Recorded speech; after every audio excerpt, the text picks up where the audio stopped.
Isaorantsika ilaina andro ny namesinantsika andro vaovao indray sy herinandro vaovao amin'ny latsinainy telo amby roapolo janoary telo amby roapolo sy roa arivo dia ao anatin'ny miara-manonja MBS Radio Mada ianao amin'izao fotoana izao ary izay no amanterana ny ara-bombam-pirenena ho antsika mianakavy na ianao izay antsika avanjakamiadana tsy misy vany fa samy mahazo ny falo raha ny andafandrika rehetrarehetra any tsy adonantsika ireo teknisiana marobe izay tombony familiana eo amin'ny lafin'ny teknika satria raha tsy izy ireo tsy afaka iserasera sy resaka eto anatin'ny fandarana isika eo ny ataony foibe ihany koa miparitaka manelana ny nosy izany ary misahana ihany koa ny fanapahatana trany andafindrika rehetra any maro nareo manontany ahoana tsara moa no tena fomba narahana an'ity miara-manonja MBS Radio Mada ity dia verimberitsika ihany eo ny Radio Mada eo ny MBS Radio eo ny fahitalavitra MBS eo ihany koa ny YouTube ary eo zany ny Facebook arakarak'izay mampietetsika arakarak'izay toerana misy atsika no afahantsika zany manaraka an'izay fandarana izay zay no ela tompolasy sy tompovavy fa raha ny fizotra ny fandarana moa zany atoy ny mahazatra eo ny mpisehatra dia eo ihany koa ny mpanetana miainga avy amin'ny zavamisy sy ny fiainam-pirenena amin'ny ankapobeny fiainam-pirenena zany malalaka be ao ny politika ao ny sosialy ao ny trangam-piarahamonina ao ny toe-karena ao ny lafin-javatra maro samihafa ny fifandraisana amin'ny any ivelany sy ny sisa be dia be ny azo resahana ary io moa zany dia tsongaitsika ao anatin'ireny no hoentina atao anatin'ny fandarana raha nitranga tao anatin'ny faran'ny herinandro fotsiny ohatra dia maro no nitranga tao anisan'izany ohatra ny amin'ny hoe mijojo foana ny orana dia efa namela takaitra ilay rivodoza tsena izao zany izy io moa niditra tany amin'ny varatry ny nosy tany tany avaratry tsinanana ny tena maromarina kokoa dia niditra taty tanety akoatrany hoe rivotra dia teo ny orana izay amikiza zany mazava loatra rehefa tonga ny orana dia misy fiatraika an'izay misy amin'ny fiovanjavatra inona amin'ny fiovana ohatran'le ranony kopatsy-ambanina iato zao efa ambonimbony any tazan-davitra fotsiny zany dia miakatra ny rano misy ny fiotsahan'ny tany ary ny tena mampalahelo dia ninona misy ny ainana fohy ary efa manalina amin'izao fotoana izao no tsy manan-kialofana ary akoatra hoe mbola misy ihany koa ny tsy tapopoka voka-dratsiny ny cyclone daholo zany rehetrarehetra izany izy ity moa efa misy isa-taona satria vanim-potoana zao mbola ao anaty mihitsika mbola ny paraparan'ny avrila any vao tapitra ny vanim-potoanan'ny rivodoza ty amin'ny ranomasina indianina amin'ny ilany ndrefana izany zay misy any Madagasikara eto aloha zany dia mampahery andreo zay nanana tapaka sy namana nanana havana izay namony ainy vokatra ity rivodoza ity satria tena nisy izay nodimandry zay izao ny voka-dratsiny ny tsena izao alefa namatsika ao amin'ny lafin'ny teknika any amin'ny faritra varatry ny nosy any izao miakatra ny rano ary dia na ianao mandeha tongotra na mitaingin-dakana akoatran'izay ihany koa dia mandeha foana moa zany ny sary izay milaza ny fahavoazana amin'ity fandalovan'ny tsena izao ity eo ihany koa ireo tsy tapopoka dia eo ny tsy manan-kialofana ny olona zay mipetraka amin'ity trano ity zany zao dia efa tsy aotsony dia eo ny fahasimbana isan-karazany vokatry ny fiakaran'ny rano dia tena hoe tonga tanàna ny rano zany ary tsy hoe rano kely fa dia rano be mihitsy ambinany telo ireto zao dia kely sisa dia hodifitra hatramin'ny tafo ny trano zany satria tena miakatra ny rano ary rehefa miakatra tahaka an'io ny rano dia misy fefilovaky any ny reny rano zany mihoatra ny fetrany dia mitosaka aty amin'ny tanànan'olona ny trano moa any amorontsiraka rehetrarehetra any dia matetika trano amin'ny trano falafy tahaka an'izao ahitantsika zao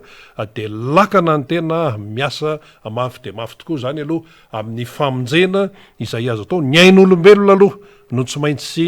vonjena voalohany fa dia efa samy nanao zay ho afa moa zany tamin'ireny toeran'ireny fa na zany na zany mbola teo ny hoe ainana fohy teo ihany koa ny tsy tapopoka izay mbola tadiavina hatramin'izao manoloana ny toe-javatra tahaka an'io indrindra zay efa piseho moa zany isa-taona dia eo no ahitana ny fomba fahaizana mitatana ny firenena izany. Ary io a tsy hoe tsy apozina nyresaka cyclone na hoe ny andro ratsy, diso be zany, efa apozina mihitsy. Ary ny fandroson'ny teknika tompoko de manampy be deaibe ny resaka meteo, isaorana be deaibe mihitsy ny ekipa rehetra ao amin'ny meteo ao famantarana ny toetrandro, satria ity zavatra ity any efa fantatra de meloha. Ary raha ohatra ianao zany ka eo anivon'ny fitantanana dia mandritry ny taona anankiray, zany hoe voatapitra ny avril de efa mila miomana ianao zany a amin'ny fiaven'ny vanim-potoanan'ny cyclone indray. Zany hoe avril, mai, juin, juillet, août, septembre, octobre de novembre, manomboka amin'ny novembre, décembre efa ao anatiny a. Manam-potoana tsara mihitsy ianao zany a iomanana ao anatin'izay. Inona ny fiomanana afaka atao? Anjaran'ny mpitatana zany, anjaran'ny mpitatana zany. Tamin'ny herintaona zao de hoe Batsiray de nisy an'le anankiray ihany koa nandravarava ry mananjary sy ny rehetrarehetra nongotan'ny rivotra hatramin'ny fototra koko, vatakazo be iny niongotra mihitsy. Nandeha tany mihitsy ny président Marc Ravalomanana ny taty amin'tiako Madagasikara nijery mihitsy hoe fa ahoana zany sins zany tsy de misy resaka hoe resaka politika na hoe resaka hoe fijapiana amin'ny resaka tontolo politika, fa tena hoe amin'ny maha-olombelona, amin'ny mampiray tanindrazana, amin'ny mahasamy malagasy dia tsy tokony ho jerena fotsiny ilay izy. Ka ny toe-javatra tahaka an'izao, io zany tsy vitan'ny fitsetserana fotsiny io, na hoe vitany hoe any ianareo koa de ny anakiana foana. Ny fanakianana tompoko tsy maintsy misy, tsy maintsy misy ny fanakianana rehefa tsapa hoe tsy araky ny andrasan'ny vahoaka malagasy ny zavatra iainany. Fampanantenana lavo zao, fampanantenana lavo zao, fampanifisana lavo zao, zay foana no natosaka tao anatin'ny sain'ny malagasy. Fampanifisana ny Niamey, fampanifisana ny ohatrany hoe beazana zany le malagasy hitsirritra ny any ivelany. Tsy misy miteny mihitsy hoe aza alaina tahaka ny any ivelany, ny tsara any ivelany ilaina ny makatahaka zany, fa tsy makatahaka be fahatany ihany koa. Fa ity iainan'ny malagasy amin'izao fotoana zao ity, nandritra ny fotoana maro efa mataonany mihitsy, de mandrevirevy, anao an'izao hoe anao an'ity e, sisy e, anafatra bus e, zao hoe aiza zao zay bus eo, anafatra omby e, de tonga tokoa le omby, ary efa tonga eto zany omby zany de ampivadina amin'ny omby vosotra gasy e, fa ka ny omby vosotra afaka miteraka e, ohatran'izany. De isy antany zany zao hoe firy zay ny omby bevoka, le omby nafarana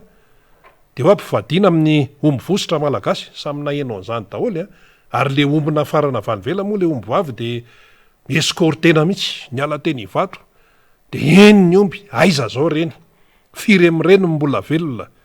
firy am'ireny no hoefa hoe niteraka. Ohatra ny adinodino zany zavatra zany, zay le hoe manao zavatra tsy araky ny tena tadiavin'ilay amin'ny malagasy. Fa ny zava-dehibe fotsiny aloha amin'izao fotoana de ity, tena efa be da be ny tonga saina,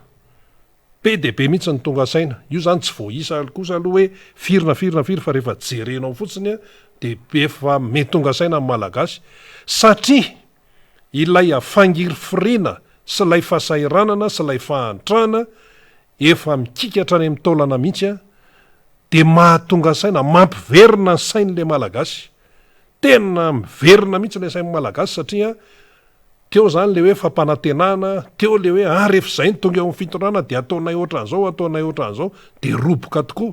ny olona, tsy misy ifanomezantsiny. Eny hatramin'ny taona 2024 nampanantenainy zao, naratsiana, diabolisena moa ny fiteny andavanandro zany, fitondran'ny président Marc Ravalomanana tamin'izany 2024 zany. Lafo ny menaka e, lafo ny vary e, io resaka pepeny io natao fitaovana tamin'izany 2024 zany.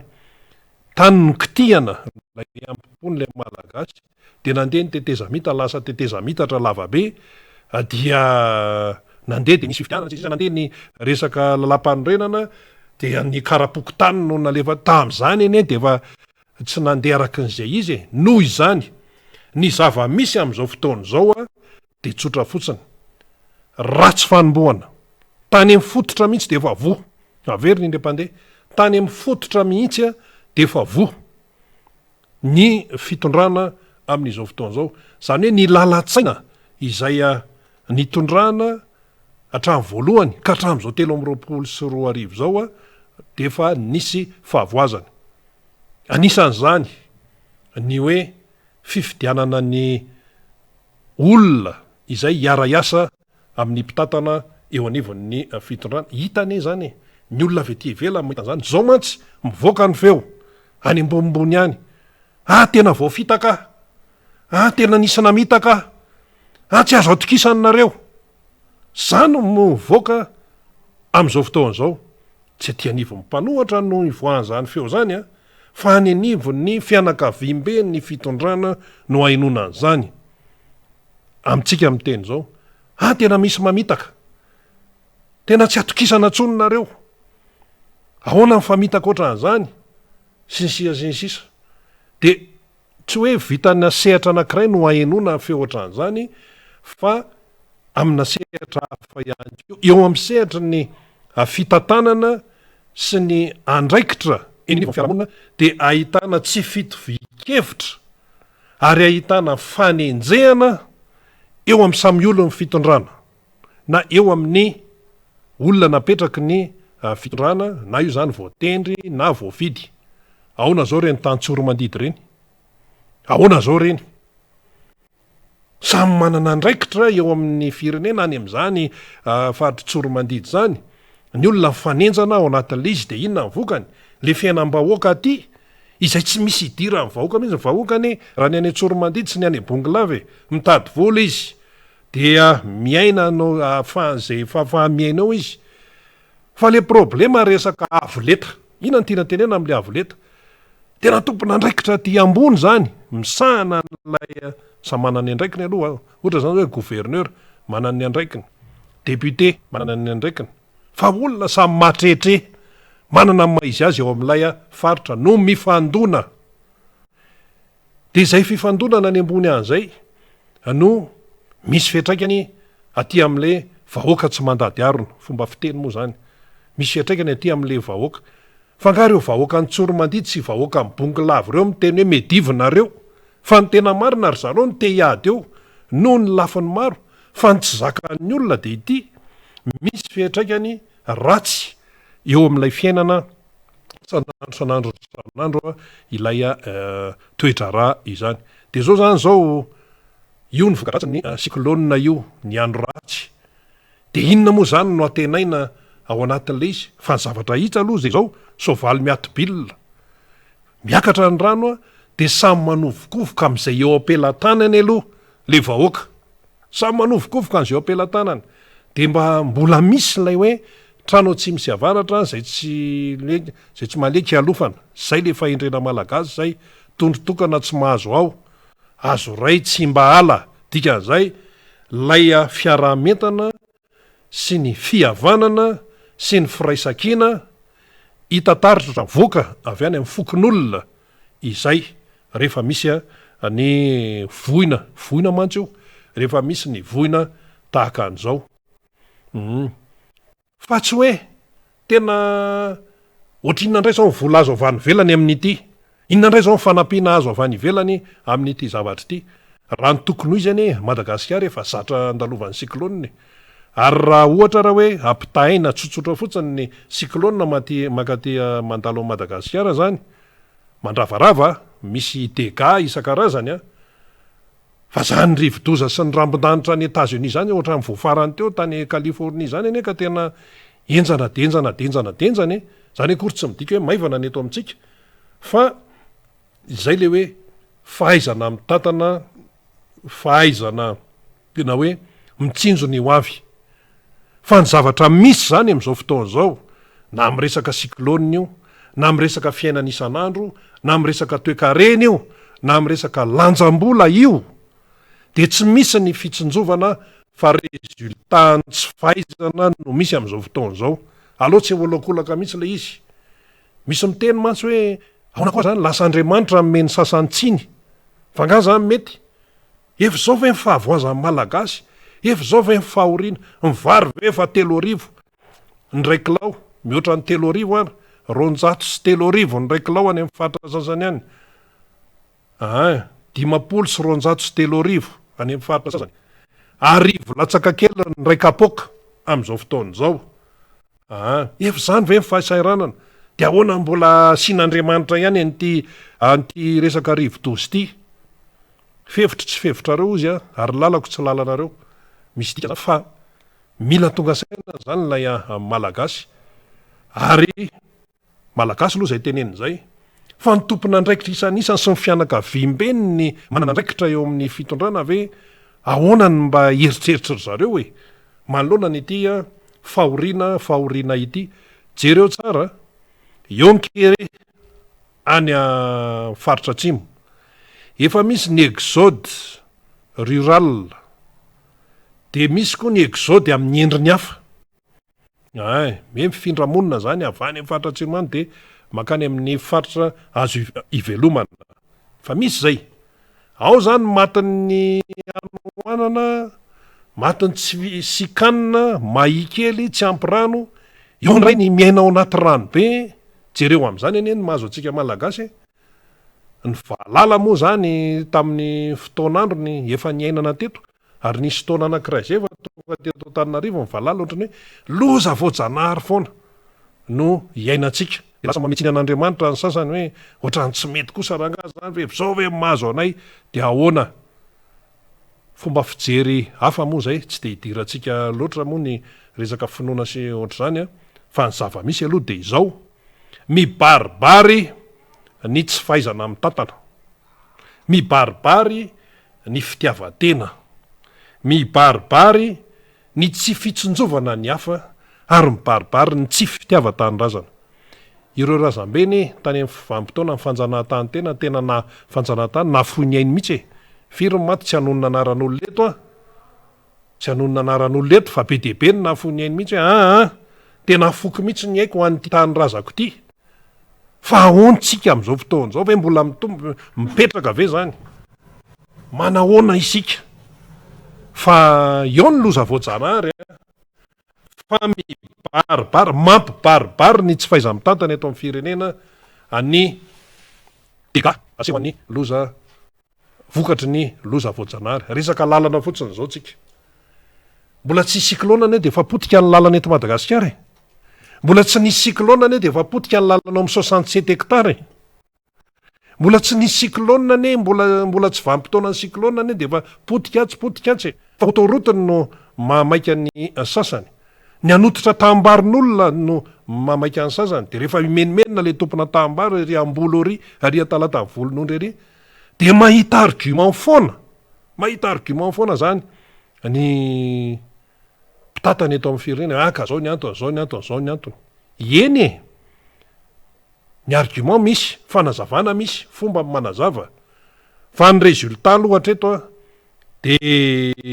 tsy zéro tsony ny résultat fa efa tena hoe ambany ny zéro. Raha ny ampianarana zany dia mivarina kilasy mihitsy. Fa tena tsy lasa tsony mihitsy ilay izy. Menomenomana tsy menomenomana ro. Zao ny artista amin'ny teny iray, aiza ny volanay, aloavo ny volanay, azy tsapana ny raharaha ty amin'ny resaka zon'ny mpamorona ty. Ny artista zany koa mantsy malaza be, malalaka moa zany, malalaka fa tsy hoe mipira rery, fa mipira moa zany hitantsika mitabataba io. Dia rehefa tena jerenao le izy marina ny en'ny artista zay mitako amin'ny volany ko. Voalaza ny lalàna ane zany, fa tsy hoe mila voatsiary. Misy miteny hoe misy ifandraisany amin'ny politika io. Vao mampiakapeo zany Rosy amin'ny artista azy, dia misy miteny misy ifandraisany amin'le inona moa izy teo, misy ifandraisany amin'le motion de censure io. Matory Rosy miteny, ahoany Rosy ny tsy hiteny. Andeha ataontsika mihitsy Rosy anie solombavam-bahoaka lany tamin'ny anaran'ny mpanohana ny fitondrany ety amin'ny boriboritany fahaefatra. Ety amin'ny boriboritany fahaefatra misy anay ety Anosipatrany. Ny MBS eto Anosipatrana izay eto député anay zany Rosy amin'ny resaka toerana. Député anay zany député Rambo. Ka raha miteny izy hoe ahoana ny zon'ny mpamorona be deabe ny artista mitabataba ao a fa fa nga vao zao io efa ela no nisiny io problema io zay tsy tokony ho problema tsy tokony ho problema mihitsy nahoana fa vokatra lay a tsy fenona ny hafa vokatra lay tsy fahaizana vokatra ny fitiavatena sy ny vokatra ny fitiavana fahefana sy ny retrarehetra hoe zao ihany ka raha vitany hoe zao ihany eny ty zavatra ty de nandeha daholo ny zavatra fa tsisy mandeha mihitsy am'izao fotoana zao jerenao any amin'ny kolotsaina ka menimenina ny artiste jerenao any amin'ny fandrarana ko menimenina ny secteur privé jerenao any amin'ny resaka sosialy tsy misy raharahavanina any amin'ny fampianarana tsy misy raharahavanina any amin'ny ino ty any amin'ny fahasalamana zany vidy mpanafody am'izao fotoana zao zany tsy anonona anaram-panafody eto fa tena enjana tena faran'izay tena enjana de inona zava-misy raha ny tena ny prime ministre tamin'ny faran'ny herinandro teo nandrasa be sy maro zany manoloana ny zany zavatra rehetra zany averiny indrem-pandeha manoloana ny zany fahoriany malagasy zany ny lanjam-bola miotsaka tsisy raharahavanina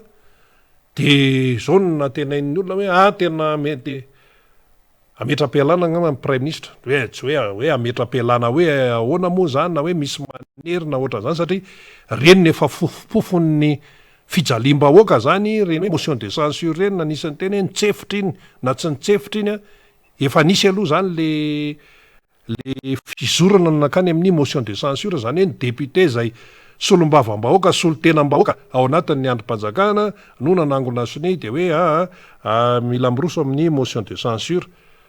ka motion de censure zany gouvernement ray manontolo mivoakasika fa tsy hoe remaniement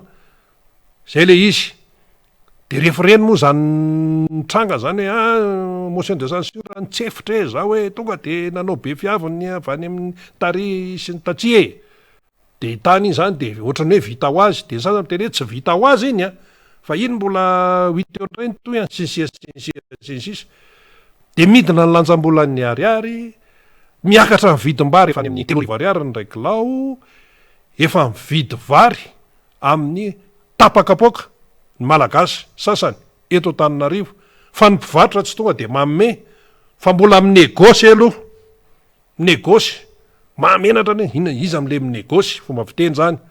le mpividy zany no mifampiraharaha am'le mpivarotra hoe tena mba miangavy rangafa tena mba ataovy tapakapoka aloha fa tena tsisy vola mihitsy fa lafo be tia de nakamaroan'ny mpivarotra aloha zany manome raha ohatra ka olona fatan'le mpividy fa raha vao tsy fatany de midiny fanina zany ny zava-misy any anatin'ny fiarahamonina any de manoloana n'zany rehetrarehetra zany de nateniny olona hoe tena metra-pialana ngamba ny prime ministre fomba fijery zany fa tsy zany no zahatra ndrangady teo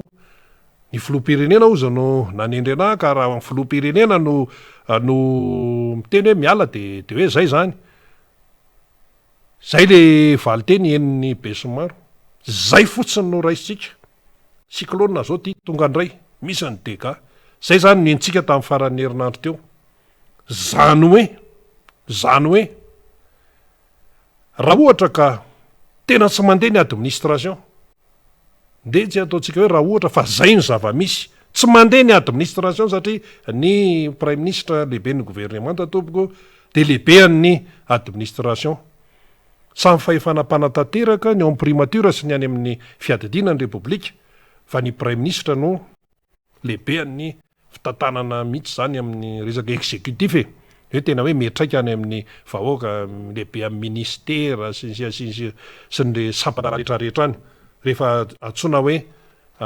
asan'ny mpanjakana zay fa atsona hoe asa-mpanjakana de zany no lehibe any eo de rehefa zay zany ny zava-misy de nanantena ny olo hoe ametra-pialana ngamba Andriamatoa prime ministre am'le fandraisam-pitenenao de ozy izy hoe ny filoham-pirenena nametraka eto ka raha izy manala ana dia zay zany inona ny dikan'zany ny dikan'zany de izao misy sehatra anankiroa de prime ministre zany eo anelanelany eo le anto ny filoham-pirenena no naniny azy meny valeur be zany zay filoham-pirenena izay aloha eo amin'ny hoe izy nanendry ahy na hoe ao resaka fanajahana sy ny ziaziazisa mazava iny ato indray le fahasairanam-bahoaka lay fahantrana ilay tena hoe maizana ny tana mandanitra amin'le fiainam-bahoaka ato ananonato indray de rehefa nylanjaina zany ireo dia le ato amin'le filoham-pirenena zay nanendry no misy lanjany be debe no ilay hoe vahoaka memantra me fadiranovana ato ananonato zay le izy zay ny prime ministre ane raha tonga de tsitsika azony natao mihitsy ny tonga de hoe tsy ohatra ny tena negatif mitsy le résultat nandritra n'izay fotoanana lehibe ny gouvernementa izay efa trany amin'ny 2018 fa le ministra ao anatin'le gouvernementa ao zany miovaova teto nefa nisy an'izany hoe ministra 3 andro taiza mbola nisy an'izany teto efa nisy an'izany hoe intérim 6 mois taiza mbola nisy an'izany nefa tsika narina firenena de zao mbola misy intérim ihany ary ministera ty averiko foana ministera tena goavambe dia intérim natao misana azy ministera-ny affaires étrangères am'izao nefa ministera ny fiarovam-pirenena ihany koa enjana be koa zany goavambe de tena ampiloloavina ampizakaina olona anankiray zany ministera anankiroa ngeza be ary tao ministera-ny affaires étrangères raha mba iny nisy grevy tam'le faraparany taona 2020 sy 2021 iny grevy gidagida be de zay le izy zany raha namaly zany ny prime ministre de hoe ny filoham-pirenena no nanendry any zany ny tena ifikirany ny filoham-pirenena no nanendry azy zany hoe voatoniny eo ny filoham-pirenena ao anatin'le izy de mandinika ny olona inona no tena ao ambadiky zany rehetrarehetra zany misy zavatra tahorana ve ao ary akoatran'izay misy ministra efa mampimenimenina ny olona mampimenimenina ny ao anatin'ny fitondrana hoe tokony efa sorony raha any efa tony zay tsy hanonona anarany eto efa tokony asorony ana ny ohatrzao sy ohatrzao kanefa de eo ihany sa hoe misy olona intouchable ao misy olona tahorana ve ao olana nefa de ity ny fiainam-bahoaka tsy miraraha zay resaka hoe misy intouchable ao misy be tatibola anao raha voakitika hoe mitatibolana ry amin'ny anina ry tsy rarahan'ny olona zany fa nen'ny olona fotsiny nen'ny olom-pirenena nen'ny malagasy de ny hoe ataovy me tsara ny fiainany zay ihany nen'ny olona ataovy me tsara ny fiainany atsarao ny fiainany fa tsy zay problema anareo any problema anareo efa nisy namorona hira be debe efa misy raindray ihany fa misy raindray ihany hira ny fironona artista vao misandratra tena milaza mihitsy fiainam-bahoaka am'izao fotoana zao de raha nitsinitsy indray ny artista milaza ny zava-misy eto amin'ny firenena de arakibo indray ve ny sasana ho tezitra indray ohatran'le toritenitery atsonjome zay nakararirary sy natezitra ny sasany mpitandrina miteny ny artista miteny be debe no miteny de zany ve no atao hoe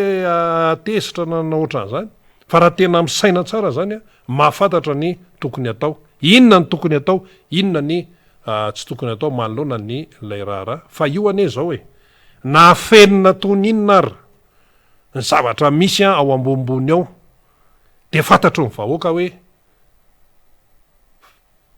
fampanantenana sy fialana bala no betsaka misy moa le fiteny malagasy hoe lamba maloto ny tena ve de akao ery amin'ny fiarahamonina ery fiteny malagasy zay de miany amin'ny tompona andraikitra isan-karazany eto amin'ny firenena ihany koa misy tsy fitovikevitra efa ezahana ho saromana fa hita foana io hita foana io na ho saromana tahaka ny inona ary aona zao reny tany Tsoromandidy reny araka ny teny teo reny ny lamba maloto ny fitondrana lamba maloto ny eo anivon'ny fitondrany reny trangamitrangany Tsoromandidy reny misy tsy mitovy hevitra intsony ary ambony ery de sarotsaromana le tsy fitovikevitra nefa miatraika aty am'le fiainam-bahoaka aty. Manahirana hoy ny mpanao gazety namana ny atao hoe mikaroka vaovao am'izao fotoana zao any am'ireny sapatra ra-mpanjakana maro samy hafa reny, manahirana, tena manahirana satria ianao zany hoe mpanao gazety de hoe mitady vaovao zany de hoe mila vaovao zao de mifeo ianao hoe andraso aloha mila miteny am' lehibe de mandeha andana aloha makary tena lany eo ihany ny andro. Ekena kosa aloha hoe misy fandaminana am'ireny biro-panjakana reny koa misy ko aloha namana mpanao gazety sasany tonga de manao hitsin-dalana fotsiny, tsy mety ihany ko zay fa mba asiana fanajana le za moa any amin'ny etika sy ny déontologie ny ordre journaliste ny tompona andraikitra am'izany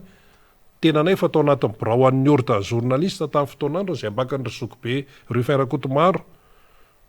ainay tsara zany Rue Ferakotomaro zao atao amin'ny MBS izy atao amin'ny MBS zany zao misy efa mpikambana atao amin'ny birao ny olafitry ny mpanao gazety anakiroa ny tenako de izy fantatry zany fa manahirana le toedrara misy amin'izao fotoana izao zany ka raha nanantena zany ny olona hoe tena iovy ty resaka gouvernement ty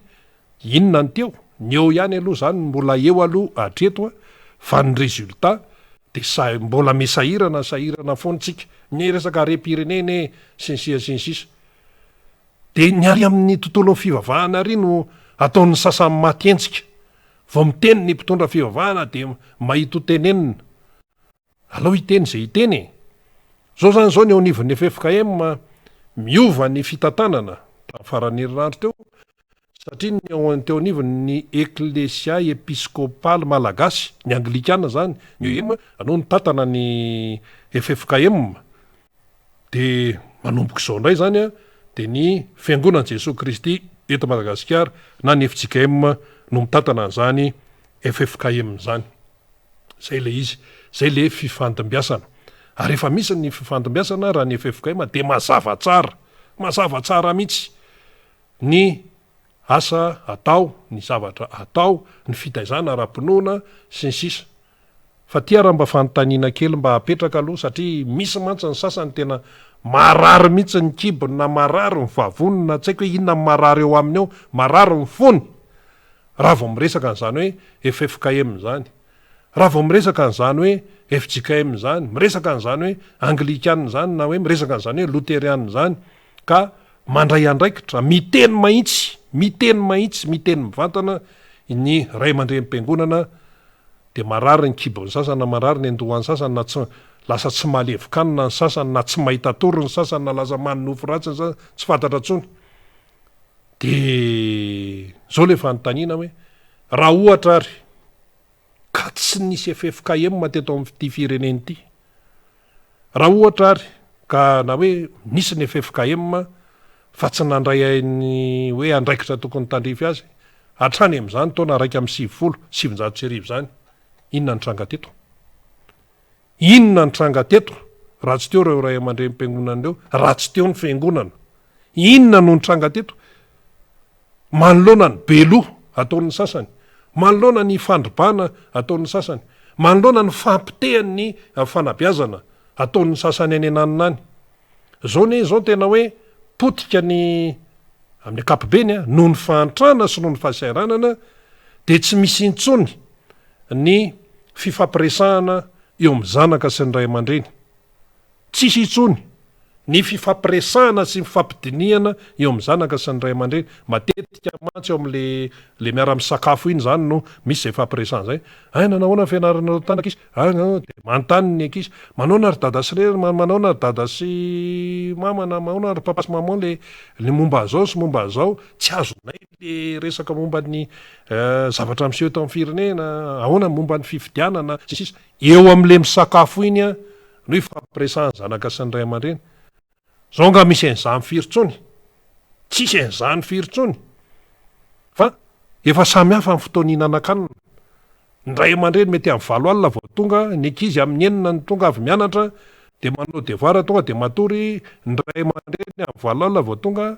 de reraka de ohatra zay, tsisy tsony, rava. zava-tozany ny vokatra zany rava tsisy tena hoe fampiresahana ntsony eo amin'ny zanaka sy ny ray aman-dreny noho ninona noho ny fahatrano tsy hoe noho ilay tokantrano manao fananina fa noho ny tsy fisina sy noho ny fijaliana izay efa lanjaina de ny fiangonana etsy-andaniny zany rehetrarehetra zany manao ny andraikiny izy de lasa ny fiangonana indray no kiakian'ny sasany ery hoe tsy mety e za hoe sy ny sisa e ohatra anankiray fotsiny fa nga vita amin'ny fanjakana rery ny tontolo ny fanabeazana eto amin'ity fireneny ity tontolo ny fanabeazana sy ny fampianarana fa nga vita amin'ny fanjakana rery fa firy sekolim-pinoana miorina eto Madagasikara hatramin'ny andron'ny tany aloha tany sekolim-pinoana eny nisy teto tao amin'ny tantaran'ny firenena vao tonga teo amin'ny fiandriana ny radama voalohany fa taizany nisy sekoly voalohany raha ny teto Antananarivo tsy tery Antoaly tery nataony sekoly io lasa kanjazalahy io hatrarehetrarehetra ry Paul Minol zany mbola misy sekoly mitondra ny anaran'ny Paul Minol Benjamin Skandy ny teo amin'ny finoana katolika firy ny sekoly katolika eto Antananarivo SKE Sainte Famille sekolitsika any Masery eny Analamahintsy Saint Michel Saint Joseph Marie Manjaka zay mantsy nianatra tamin'ny katolika tsy menatra mihitsy zay tany maternelle katraty amin'ny BPC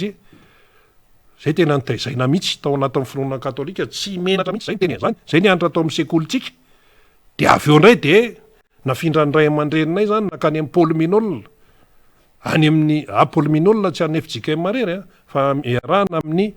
Luthérienne FFPM satria ozy izy ny ray aman-dreny hoe ilahy tena any amin'ny sekolim-pinoana ihany no mety fa zay ny fahitana azy de zay moa zany le zavatra niainana tamin'izany fa nga vita ny fanjakana rery ny fanabeazana sy ny fampianarana raha tsy eo ny sekolim-pinoana ny Anglikana misy ny ao Ambohimanoro ohatran'izany ny Luthérienne tena manana ny maizy azy amin'ny faritra atsimo Madagasikara miainga ao Antsirabe manana maizy azy zany Luthérienne zany ao Antsirabe tena hoe manana raikitra lehibe de rehefa miteny ny fiangonana de kiakianina sy ohatran'izany nga ny fiangonana taitra amin'izany tsy taitra amin'izany ny fiangonana ary raisika indray ny finoana katolika finoana katolika ny ka fanjakana filoham-panjakana ny amin'ny pape sao de tsy fantatry ny sasany zany fa inona natao hoe nonce apostolika ambassadeur ny dikan'izany fanjakana ny dikan'izany fanjakana de tena manao politika mihitsy fa sasany mantsy metrehitra tsy tokony mitkitra amin'izany sisa diso be zany raha resaka hoe fampandrosoana ny maha-olona ny fiainam-piarahamonina dia tena miditra amin'izany mihitsy ny fiangonana tsy hoe misolo vava amin'ny fiangonana ny FFKM eto fa misy koa ny atoko-pivavahana hafa ny silamo ihany koa firy ny sekoly silamo eto amin'ny namantsika ao musulman manana ny andraikiny izy ary mitondra ny anjara brikiny fa tsy vita ny fanjakana fohy be ireto tsy irery ny resaka fampianarana sy ny fanabeazana tsy vita ny rery tokony eky am'izany fa hoe vita ny resaka EPP sy lycée sy CG fotsiny fa raha tsisy an'ireo sekolim-pinoana rehetrarehetra reo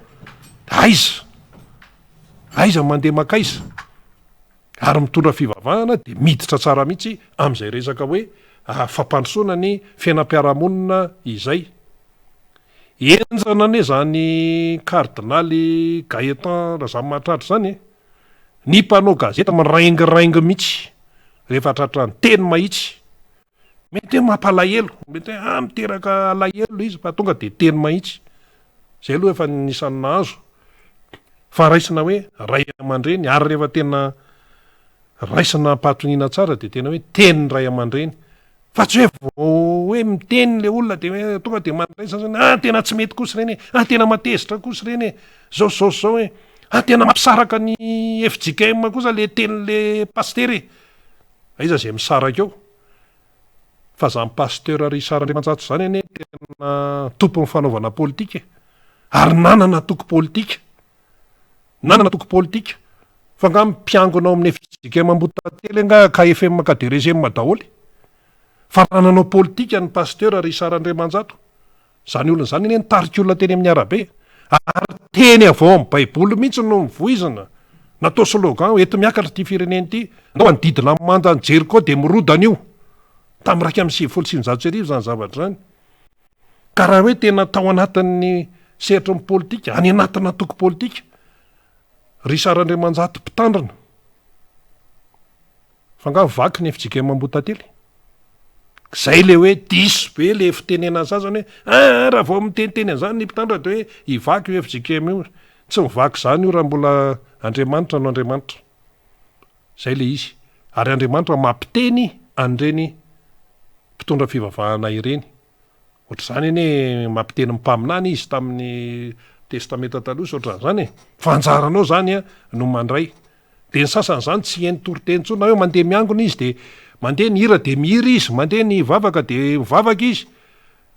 fa rehefa andeha zany ny toritenin'ny paster na toritenin'ny mopera de tsetsemany zany ny sofiny de tapitra indray le toriteny de asoriny zay manetsana ny sofiny eo inona koa zany zany ve tsy efa tsisy tsony zany ka nytiatsika ho tenenina fotsiny ny manamafy n'izay zavatra nambara teo zay de ny hoe le fiekena mihitsy zany no tsy misy eto amin'ity fireneny ty le fiekena hoe manaiky fa tsy mety ny zavatra atao zay tena tsy hitataratra faharoa mba manetry tena le fanetretena koa tena tsy ao mihitsy fa ny fametrahana démission tompoko tsy midika mihitsy hoe faharesena zany moa efa nytenenina teto foana firy ny olona zay efa nametra-pialana menandraikitra izy de nametra-pialana satria hitany hoe tena tsy mety ty tena tsy tafavoaka ty so de olo-kafa no metimety amin'ity toerany ty zany tsy resaka mihitsy hoe mandrasa fifidianana izy ny résultat zao aloha firendroany 13 janoary 13 mihoatra ny 3 ny raiky lao avary zay mifantatray zay mifantatry ny malagasy miaina ao anaty rano be ny olona ny faratra varatry ny nosy sy avaratra tsy nanan'iny ravatrano ravafanano nefa olona manaliny zay mifantatray malagasy lafo be mifanafody zay mifantatray malagasy potika ny RN2 zay mifantatray malagasy zay no hitanay tsy mahazo vola izay artista izay mpihira zay ny hira tena ilaina zay aloha mifantatray vao ny olana omeo vola izay omeo ny volanay zay tsy mila voatsiary fa omeo ny volanay ary ny vacation koa ka ireo olona mbola tsy azo koa neny sasany nanontany zay tamin'ny faran'ny herinandro teo mpampianatra teny amin'ny faritra varatra teny aloha tsorona mihitsy teny sabotsina mehana teny fa inona ihany ty resaka vacation tsisy farany ty inona ihany nareo kosa sao de mila vaniny kosa ozy ramatoa sady avyavy be izy mila vaniny ahoana nareo ve mpanao gazety de sahiteny hoe mila vaniny tsika zay oa tsy hoe manany ihany na ohatran'izany fa isaky ny tonga ny fitaom-panadinana fanadinana raha-mpanjakana de mandeha fanadinana de ao arindrina anke anao tsy maintsy misy mikitaba tsy maintsy misy mikitaba alo avy ny vacation ka ianao nga ozy izy tsy sao de averinao fa moramora ty mahazo anay ty tsy iainanareo mantsy le izy de mety amaivaninareo zay oa tsy manamaivana fa nitanay fotsiny ohatrany tsisy farany le resaka vacation lava tsisy farany ty zao izy izy raha ny anay mbola nisy sepetsy voaray anankiray vacation io anankiroa izy teo alohaloha teo de ny ray efa voaray fa ny ray mbola tsy voaray de misy miteny hoe tsy nareo aza mivaky loha am'zany fa efa fo zany BBC koa izy nisy anankiroa de ny ray efa voaray vacation de ny ray koa mbola tsy voaray zany hoe mbola misy vary mangatsika na vacation na BBC koa zany any ananinany mbola tsy voaraindreo olondreo mibaka ozy izy anankiroa de ahoana zany zay tsy mila voatsiary fa lavy ny volanay de zay fotsiny fa rehefa tonga mantsy CP de hoe aza ataonareo sorona ny ankizy oy fa nga misy manao sorona ny ankizy eo fa mba mipetraha eo amin'ilay toeran'lay mpampianatra zany endry zavatra tsy mandeha am'izay loniny akoatra zay indao tsika resaka kely trangam-piarahamonina ndray ary isan'andro ety aminay aty Anosipatrana aty ane ka tena mizaka ny tserany ainy sa ve tsy mba lalana fandalovan'ny Rajoelina le ty amin'ny Anosipatrana de ohatran'izao ny lalana aty fa mba mandana kely eo amin'ny pavé eo amin'ny lamba mena ao lany vato ao zay nandalo tao tamin'ny maraina rano zany rano zany eo amin'ny ngamy eo amin'ny 20 metatra eo fa tsy mety afaka rano mihitsy sady amin'izay rano maloto de le tanànan'olona eo kaikeo tena dibo-drano tamin'in'le orana accès zany fa zay mino fa raha lalana andalovan'ny Rajoelina io efa aingakaingana mihitsy tonga de inona ny anaran'ireny le mpitroka rano reny diovina daholo ny kanala aingakaingana mihitsy ka ny tiano tenenina de izao zay ilay tsy fetesana eto amin'ny firenena fitantanana amin'ny firenena président Ian Rajoelina zao mety tsy mahalala an'izany mety tsy fantan'izao zany rehefa any aminy zany ny rihatra no mitotona aloha zay le lojika fa tena mampalahelo ny zavatra ao lany vato ao le ankizy kely 5 taona 1 taona 7 taona andeha hianatra de lasa mirobo-drano raha tsy zany atao etsy-babeko de trotrona de ny lehibe zany no mirobo-drano ao ny fiara amin'io mijaikojaiko mandalo ao tsy maintsy mandeha premiera tsy sa mandeha mirifatra ihany koa aloha fa manjary mitifitifitra be le rano de manimba ny akanjon'olona zany ohatrany hoe zavatra tsy mety eritreretiny sasany hoe maivana zany fa zavatra lehibe zany de anankiroa ny député ety député Rosy aty amin'ny 4e zany sy ny député Lanta Mirarantimo député Ramboasalama zay mpiteny eto fa na ny député Rosy na ny député colonel Ramboasalama efa miteny foana amina zava-misy any amin'ny faritra misy azy fa tsy isy-piano hoe isa-taona hoe misy fahavaratra foana isa-taona misy cyclone foana isa-taona de io ve de tsy ho vita io ve de tsy ho hitany mamahany olana io sady amin'izay rano maloto ianao midio any an-trano andeha hiasa andeha hianatra tatazan'le rano maloto riananiny ery zany le zavatra misy zany de raha miteny daholo zany na député na ray aman-dreny-piangonana na iza miteny de ohatrany hoe tsy hoe ohatrany fa tena tsisy mihaino mihitsy any ataonay ihany no ataonay ka ry zareo koa raha moa mbola variana mandamina miady an-tranony eo ko zay le hoe miady an-trano tena mamotika ny hafa miady an-trano ianao de lasa mamotika ny hafa raha ry zareo samy zareo moa no mifamotika ao anazy zay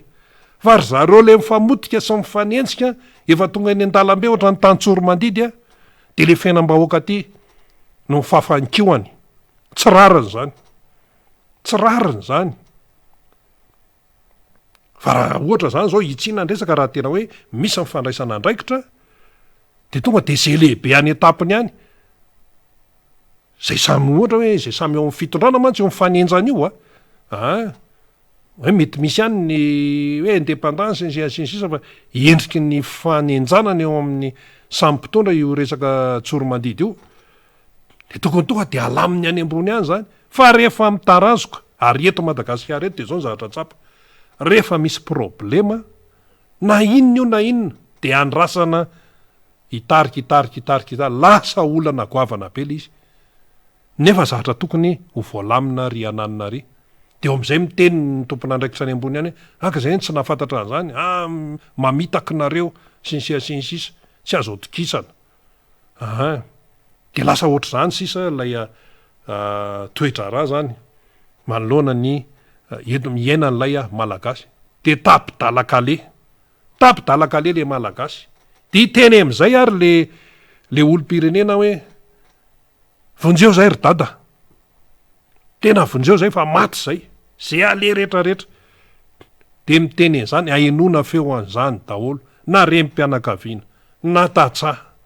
na mpianatra na tanora na olona manam-pahaizana karazan'olona de miteny hoe vonjeo zay dada fa tena maty zay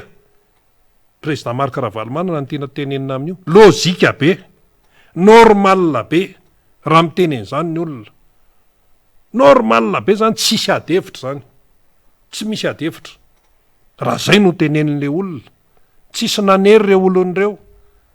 tsy misy hoe karamena hoe aomena zao de ndana amin'ny tenery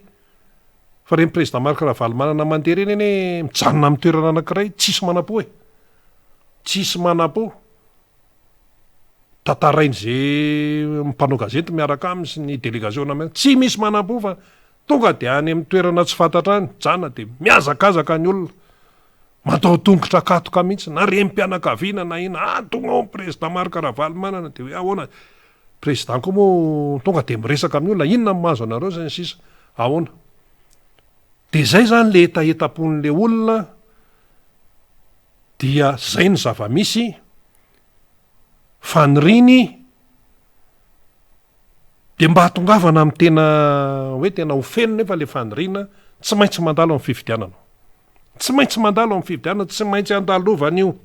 na tiana na tsy tiana fa tonga de tsorina eto mihitsy fa misy ny sasany am'izao fotoana zao matahotra fifidianana le fifidianana tena madio mangarahara tsy afahana mangalatra fifidianana tsy afahana mangalatra misy matahotra an'izany foronina daoly ty zahatra rehetrarehetra ty atao azao efa zao ne makatso makary hoe atao daholo aiza zao le agent recenseur nefa hoe ho tapitra amin'ny firendroany 23 janvier 31 janvier zany le nitenena hoe tapitra le fanisana mpifidy herinandro ne sisy fa jerenao am'izao fotoana zao ny aty amin'tiako Madagasikara foana amin'ny manentana ny aty amin'tiako Madagasikara foana amin'ny manentana ohatran'le tamin'ny sabotsy zao tonga de hoe nandray an-tanana mihitsy ny tanora tiako Madagasikara analamanga amin'ity fiatrehana amin'ny fifidianana ity satria zao mantsy ny tiako Madagasikara hoe na inona ataony zay any ananina rehetrarehetra any ny tiako Madagasikara mahatoko azy dia mandray ndraiky izy mijoro amin'ny fotokevina izy hiatrika fifidianana de fa misehatra am'izay manomana an'izay de io le hoe arao maso ny lisym-pifidianana mandehana soratiny anaranao arao maso tsy hoe manoratra fotsiny koa de vita fa arao maso na nenao na nen'ny ao atokantrano sy ny sisa arao maso amin'ny atsipriany tiako Madagasikara ny tena mivoy an'izany satria andraikiny zany amin'ny atoko azy za tsy resaka mihitsy ny an'ny atoko hafa tsy andraikitry ny aty zany fa ny hita aloha zany zao tena hoe tiako Madagasikara mikofokofoka fa misy matahotra fifidianana mantsy any ambadika any le fifidianana madio fantatavany sasany élection déguisée zany hoe tsy tena le iziny ao zany fa sasany koa moa fa zatra nyty ohatrany hoe ny zavatra copie zao anao rehefa mividy telefona de hoe original ny ty sa copie mividy an'izao ianao de original ny ty sa copie manontany an'izany le mpividy ary le copie amin'io le hoe misy ay zany io copie koa mbola misy karazany koa misy première copie misy deuxième copie ka malagasy tsy mila zany copie zany tena izy ny ilay malagasy raha resaka fifidianana satria aim-pirenena io fifidianana tena izy tena madio fifidianana tsy misy diso tsy misy olakolaka tsy misy manodikodina zay ny tantaviny malagasy zay mazava tsara mihitsy ane zany de normal be mihitsy ny FFKM raha miteny zay anaramaso io ndray zao de misy miteny inona ndray voamaly zany tamin'ny herinandro farany herinandro ty moa zany le teo amin'ny famindram-pahefana de io zany teo amin'ny famindram-pahefana fitantanana ny FFKM ny anglikana teo de zao zany lasa FJKM indray tena anaramaso ny fifidianana satria aim-bahoaka zany aim-pirenena zany inona ny olana am'izany tokony misaotra ny FFKM mara zay zay mpikarakara rehetrarehetra any hoe tena misaotra fa tena mba satria zava-dehibe izay fanaramaso zay ny FFKM tsy miteny mihitsy hoe izy rery mahavitany fa mitondra ny anjara briky ary normal be mihitsy ny fandraisana andraikitra tahaka an'izay ka eto zany tsika mandinika n'lay toetra raha dia misy ny tady alapala am'le resaka fifidianana be deabe ny resaka mandeha any zay mpanao gazety maheno hoe misy mitetitetika hoe anao teteza mity misy hoe mitetitety zao feo eno zany fanehokevitra zany mety hoe analizy ihany ko zany sisa fa reny ko tsy mivoaboaka fahatany fa ny olona moa zany manao analizy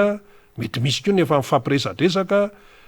de hoe tena tsy ho vita mihitsy ty fifidianany ty ahoana moa ny olona tsy mandeha ny sainy ka nytao amin'ny seni mihitsy eny eny efa nyteny hoe ahoana le vola anaovana an'le karakara le fifidianana e ahoana le vola ka ny zavatra hitako aloha tsisy vity zany raha tsy misy ny vola e tsika aza mieritreritra hoe mandeha ho azy ny zavatra atao raha tsy misy ny vola fa tsy tokony tranga mihitsy zany hoe vola tsy misy zany ahoana ny vola tsy misy ahoana ny volany tsy misy vo vita amin'ny fianiana ny Andry Rajoelina tamin'ny fifidianana président république farany teo a de efa fantatra hoe 2023 misy fifidianana ka tsisy vola ahoana tsy possible zany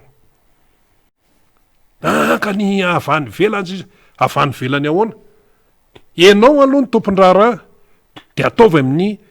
zay volanao le izy ianao zany demerta mitady vola fa aza miandry ny vola avany ivelany sao de tamana am'le ka tamin'iny nisy an'le ina moa sasema moa basket fond de hoe iandry an'izay fa nga ny olona terenao ianao aloha no miezaka ianao aloha no mikarakara de hitan'ny olona ny fiezahanao hitan'ny olona ny fahamatoranao amin'ny fitantanana de manampy ny olona zay manampy fa tsy hoe le avany velany mamaky ohatran'le resaka cyclone am'izao fotoana zao sao de eritreritra hoe tonga de iandro tataka fotsiny ozy ny fiteny tanora sao de iandro fotsiny le avany de io zao tsy maintsy misy fanampiana ndray fitserana men'ny olona anao mampalahelo ny olona le voaka malagasy de mamme izy aza zao tsy haiko hoe aiza tolo zao reny zodiaka tam'le batsiray reny be de be ny olona tena mitsoka any anaty rano ihany reny faritra varitra iny arak'le sarina lefantsika teo aiza daholo sy ny sisa fa ianao zany no hoe raharahanao io de ianao zany aloha ny tokony hoezaka fa ny tao amin'ny seny mpitantana ny seny fa mibaradaka hoe tena le volany manahirana tsy ampy sinzia tsisy an'izany tsy ampy zany rehefa tsy haininao zany no mitantana dia mametra fialana zay tompona andraikitra any fa tsisy an'izany hoe tsisy vola zany aiza ny volan'ny artista rehefa tsy voalohanao ny volan'ny artista de mela tao satria le izy tsy volanao fa volan'olona de enao hoe zany de milamina be ny saina hoe mandehandeha eny rehetrarehetra eny vao mivoaka ianao de 4 vao mivoaka ianao mety be zany fiainanao nefa misy volana mpandatsaka mihitsy tsy voalohatsy misy vakaterana mpampianatra tsy voalohatsy ny volan'ny artista tsy voaloha ny volan'ny mpanao lalana asa nanahoana zay lalany ty mepoti ihany tsy voaloha olona ananan'olona trosa ianao mandehateraky ny tapy tanety ananan'olona trosa ananan'le malagasy efa sahirana de milamina ave am'zany de ao ny sasa miteny ka zany anga miankina aminay rehetra za miankina amina zavatra be de be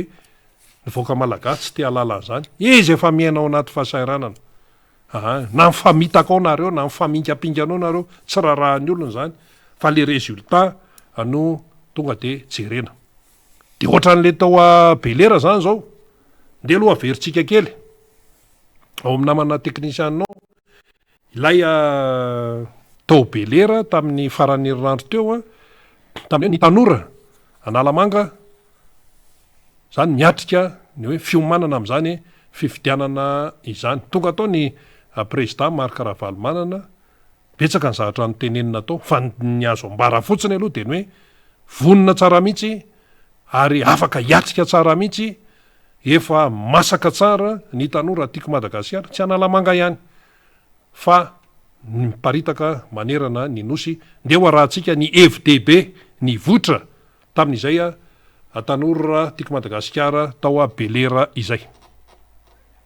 tsy maintsy beazina ara-politika ny vahoaka mba ahafahany mahafantatra sy miaina ny zava-misy eto amin'ny firenena ho nisy olombavam-bahoaka totosoa Andriamampandry izay isan'ireo nitondra ny anjara borikiny tamin'ny fampiofanana ireto tanora marobe tonga teto belera ireto androany adidy sy andraikitry ny antoko politika raha teo izany ho izy ka tsy tokony ravitanana manoloana izany ny vahoaka indrindra ny tanora izay ho avy ity firenena ity zany hoe ny fanabeazana ara-politika zany dia fampandraisana andraikitra ho atsika tsirairay avy amin'ny sehatra politika ohatra vavy zao ny fifidianana de manana anjara isika malava bebe koa ny zava-misy amin'ny lisy fifidianana sy raha makasika ny fifidianana rehetra dia tokony ho tompona andraikitra daholy ny olom-pirenena rehetra zany malala nisy zava-misy sy ny zavatra tsy tokony atao sy ny zavatra tokony atao Ny vahoaka no mahafirenena ny firenena iray ary matoa mahantra tahaka izao ny firenena dia mahantra ny vahoaka ao aminy. Ny politika entin'ny mpitondra no antoko ny fandrosoan'ny firenena iray na tsy. Manoloana izany, miantso ny tanora rehetra sahijoro asianao politika ny sekretera jeneraly Antokotim. Tsy mora ny maka fahefana amin'ny alalan'ny fifidianana raha tsy mandray andraikitra ny rehetra fa indrindra ireo tanora ho ny Filomary Karavalomanana. Ny tanora mantsy no avy ny firenena ary manana andraikitra goavana amin'izany. Raha ny zava-misy ankehitriny no jerena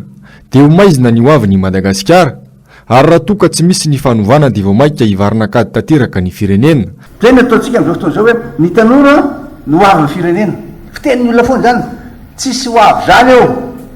raha tsy azo aloha fahefana. Lainga be zany. Rehefa azo ny fahefana dia hita jerovantsika azy. Dia raisan-tanana raha no avinareo tanora, manana fahasahina, mitsoro ary mandray andraikitra. Salo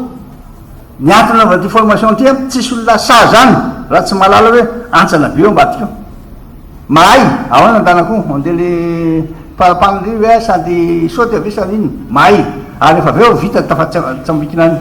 Dia tandremana tsara zay, raisan-tanana no avinareo tanora manana fahasahinana afaka mijoro tsara, samy mijoro ary keo mandritra ny mandray andraikitra. Dia zao koa finoana manao zavatra. Raha tsy ao anatin'ireo tsara le finoana, ina atao hoe finoana, marina fa finoana n'Andriamanitra. Fa finoana zany self confidence zany, matoky tena, matoky mihitsy fa vitako ty. Satria fa malala zany, efa izy ty mitsambikina ty dia hitako ny naovana azy. Dia zay ny rahana ty hoe ilainareo ny fanofanana tselatra. Ina ny antony fanofanana tselatra? Ao atolon'ireo daholo hoe raha tsy mahay an'le lalàna momba ny fifidianana nareo hoe zao avy ny kajikajy ny reto, zao avy ny afetsifetseny reto mety hitranga, zao zavatra mety ataony reto. Ainareo zay tia le nataony taria. Dia noho izany zany fanofanana fototra no omenanareo androany. Ary tsy maintsy ampiasainy zany rehefa tafaverina ny toerana misy anareo nareo, any amin'ny fokotany, any amin'ny commune, any amin'ny district. Vao vita zany ny fiofanana eto dia tsy maintsy miasa ny anadiaingana mihitsy nareo satria fo dia fo le fotoana. Satria afara amin'ny raiky amin'ny telopolo janvier ty dia tapitra le vote total. Noho izany zany mila mailo be, rapide be a. Na 15 jours any menantsika na ino semaine tsy problème zany fa vitatsika io, vitanareo io. Vao vita mihitsy ty fiofanana ty zany dia tsy maintsy miasa avy hatrany ianareo mampiatra le zavatra hitanareo aloha. Noho izany zany tsy maintsy manana tsara nareo la information. Tsy maintsy vitanareo atsaka sy andavany daholo ny andraikitra zay apetraka aminareo assure mihitsy ny amin'ny tanora fa mahavita an'izany izy. Noho izany zany ny maro jefy andrefesako anareo dia mandresitsika. Zay zany mandresitsika. Ny fanamafisana ny firaisan-kina eo amin'ny sambikambana sy ireo mpanohana sy izay mbola nohana antsika no mila atao vaindondra rà ahafahana manatratra ny tanjona ho ihany ny Filomary Karavalomanana. Ny tonga miaraka tokoa mantsy no fanombohana ary ny miasa miaraka no fahombiazana. Hatramin'ny nanentanako ny tim sy ny RMDM tao anatin'ilay volana nahazo 2 millions isan'ny fity, azo 2 millions. Fa na izany areo mbola tsy tratana izy. Ilaina dia ilaina zany ny fanentanana vahoaka. Mbola misy ihany mantsy ny miaotraotra. Zay le politique, zay président. Nenareo be indrindra raha leo nareo oleo ny fiainanao koa no farany. Kaza leoleo zany. Fa aleo mana foana dia mila hitanina izy. Ho avy ny fanantenana izy raha mbola misy koa ny farany. Tsy very ny fanantenana fa andana foana courage. Dia zay mandeha zay. Dia eo amin'ilay solidarité le firaisan-kina. Tena ilaina ny firaisan-kina. Na olona mahasosotra reo zany, aiza le tarehan'le olona nijerevana fa niasa ataony miaraka. Aiza le vao mahita le olona, iala reny tena zatsy andeha any. Diso be zany. Diso be zany amin'ny toetrandro zao. Zao tsika vato anankiray mikaonty. Tsy maintsy ataontsika izay azahoana azy. Noho izany zany aza dimy ihany koa fa tsy maintsy misoana fa samihafana. Eo amin'ny tiambana, eo amin'ny olona venivelana. Tsika zao maka ny olona venivelana anatona atsika. Eno tsaty les façons. Fantanao hoe façon approche, les façons ny fomba itenenareo amin'ilay olona. Dia jerevana tsara aloha. Zay zany le eye contact filazana izy amin'ny teny eye contact. Jerenareo dia fantany tianareo resahana. Mifaizanareo mijery zay ngana be. Tampo hifidianana ity taona ity ho ihany ny Filomary Karavalomanana ka nazava ny afatra napetrany ho an'ireto tanora timma marobe atonga niatrika ity fampiofanana ara-politika no karakarainy ny Antokotim androany ity. Dia hoy hoe adidiny tsirairay aby maolo-pirenena azy ny fifidianana tena adidy io devoir. Ary zany devoir zany tsy maintsy tanina izy ampahafantarina azy. Zay ny mahatonga ty tselatra ty. Dia ny afatra ataoko farany aminareo zany zao mananareo fahasahina aloha. tsy maintsy manatona alohanareo mba milevitra kely aloha tena tsy maintsy atonareo manao aprosy manana fahasahina manao aprosy amin'izy ireny dia manaiky nareo hoe mbola tanora manaiky zay zadiny zay manaiky mbola tanora aza manaiky hovidiny ny sasany tandremo eto hoe tandremo may nareo aza manaiky hovidiny ny sasany mihitsy anareo satria tsy mahavita firy akory iny nefa mamaky aza manaiky fampanantena pokaty aza manaiky rebirebiny fifidianany ty hoa amin'ty any nareo sako miady fa amin'ny ataontsika mbaindaka be tena meko mifanantenanandreo nareo amin'ny ataontsy zay mahatonga hoe raha mbola hoavitra eo farany tsy hovery fanantenanao ary za koa mbola manando amen'andriamanitra apiko nareo ndre fantami manana vaolana amin'io a hitanareo zava ataoko. Ireo toromarika sy afatra voalaza teo ambony ireo no ahafahantsika maka ny fahefana indray mba ahafahana manangana firenena avanina ho ihany ny filomary karavalomanana. Nanatrika sy nandray anjara tamin'ity fampiofanana natao itimo ny solombam-bahoaka maromaro avoafidy tamin'ny anarany antoko timma sy ny mpikambana ao anatin'ny birao politika. Zay le izy le Tetsia Belera zany ambava homana po mieritreritra ary azo antoka tsara mihitsy fa tafitany amin'ireo tanora tiako Madagasikara ho an'ny ao amin'ny faritra Lalamanga izany toromarika sy ny fampiofanana rehetrarehetra izany. Zany hoe azo zany le fampiofanana dia ny mampiatra ny manantanteraka an'ilay teny ny hoentin'ireo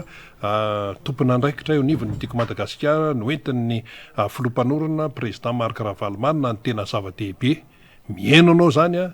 dia mandray tsara mihitsy dia mamakafaka dia mampiatra ary tsy lany andro mihitsy fa tonga dia mandray andraikitra mihitsy satria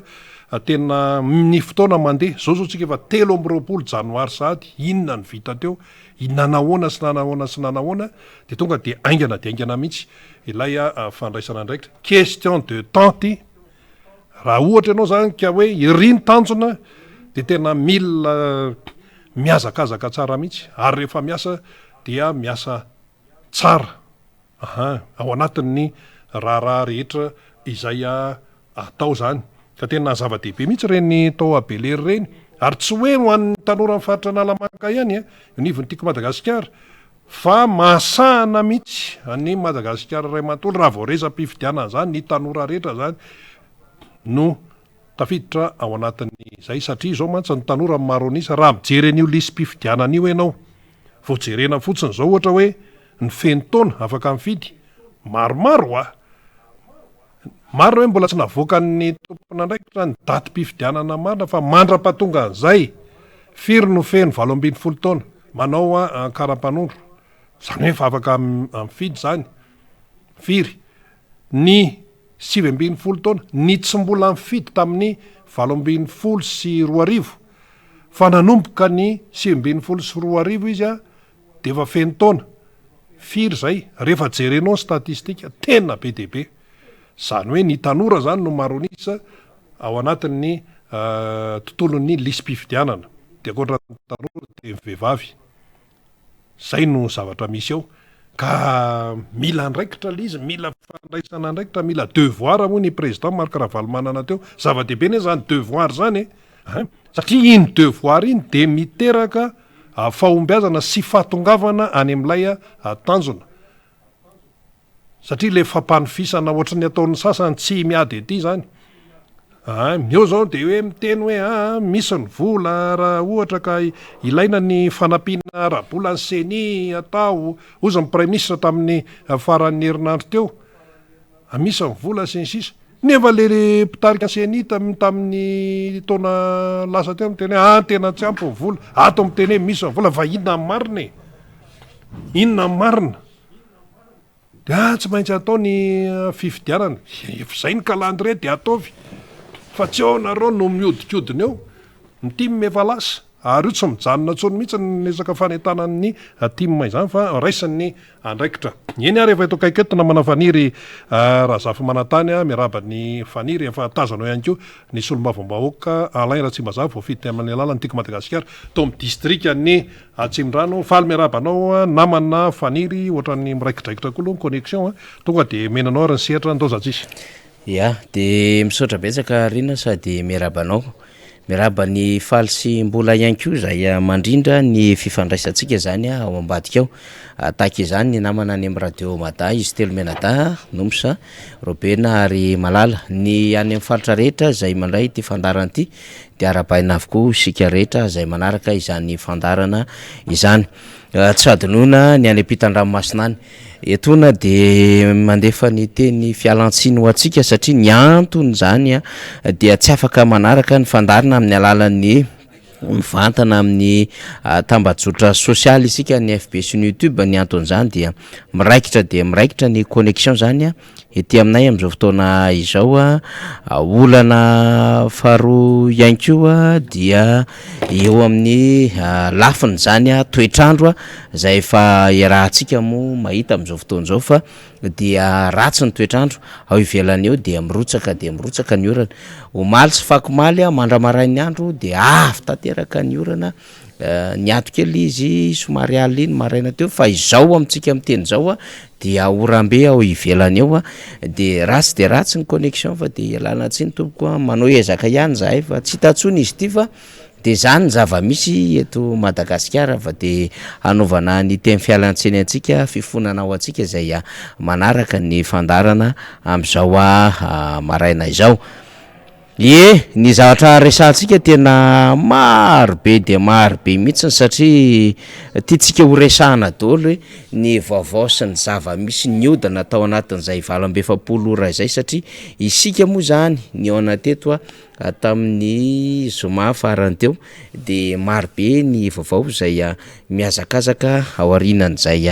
fotoana zay ny fampiresantsika zany na izany na tsy zany dia heveriko fa itsika rehetra zay any amin'ny toerana misy atsika rehetra any dia manana ny vaovao ihany koa tia nampitaina de eto zany de misaotra avy hatrany ho andreo rehetra zay mandefa sy manolotra ny vaovao aty amintsika mba ho resahana. Misaotra ihany koa ireo namana zay efa namandrika meloha ny fotoana zay hitenenana izy ireo ahafahan'izy ireo ihany koa mitondra ny hafatra eto amin'ity fandaharantsika ity satria misy namana marobe nge zay maniry ny hivahiny eto amin'ny fandarana miara-manonja de akasitrahana reny namantsika marobe reny zay hivahiny eto amin'ny fandarana miara-manonja zay efa namandrika zany. Raha pitso zany de mampanantenantsika fa isy vahiny zay iaraka amintsika zany ao anatin'ny fandarana miara-manonja mba hitanisa hilaza hanambara ny fomba fijerin'izy ireo ihany koa ny fiainan'ny firenena amin'ny akabeany zany de fa hanairako ho antsika sahady izany. Ny vaovao aloha dia anaovantsika fakahirezana ho an'ireo toerana zany zay ny akaran'ny rano satria ny vanim-potoana misy atsika toy izao dia vanim-potoana fahavaratra ka rehefa tonga ny fahavaratra dia samy malala ny rehetra zany fa de miakatra ny rano ary indrindrandrindra tsy hoe fahavaratra fahavaratra fa misy ny rivo-doza dia mitombo zany ny adirin'ny rano zay miakatra eny amin'ny faritra rehetra zay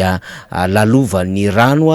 indrindrandrindra ny renirano ny ony reo lakan-drano samihafa ary tonga tanety zany de rehefa tonga tanety moa zany tonga ny amina isa tokantrano ny sary zay alefantsika eto de tahaka ny hoe ny zava-misy zany tonga de alefantsika faly izy zay efa vonona fotsiny zany maro antsetra tena dibotra ny tanteraka mihitsy satria ny aingy avany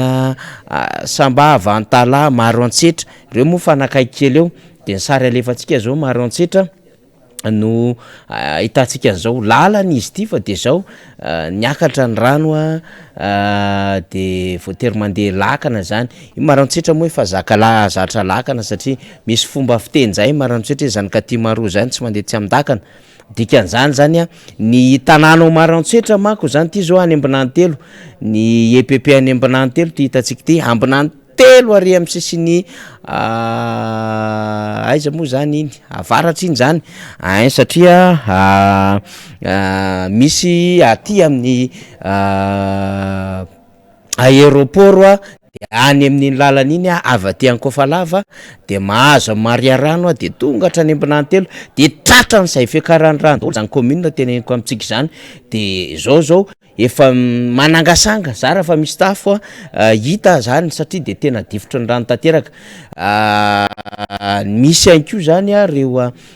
CG sy reo trano samihafa branche commune na any Mariariano dia tratran'izay fiakaran'ny rano zany any Ambody Voanio tratran'izay koa tany Anjanazana maromaro ny tratran'izay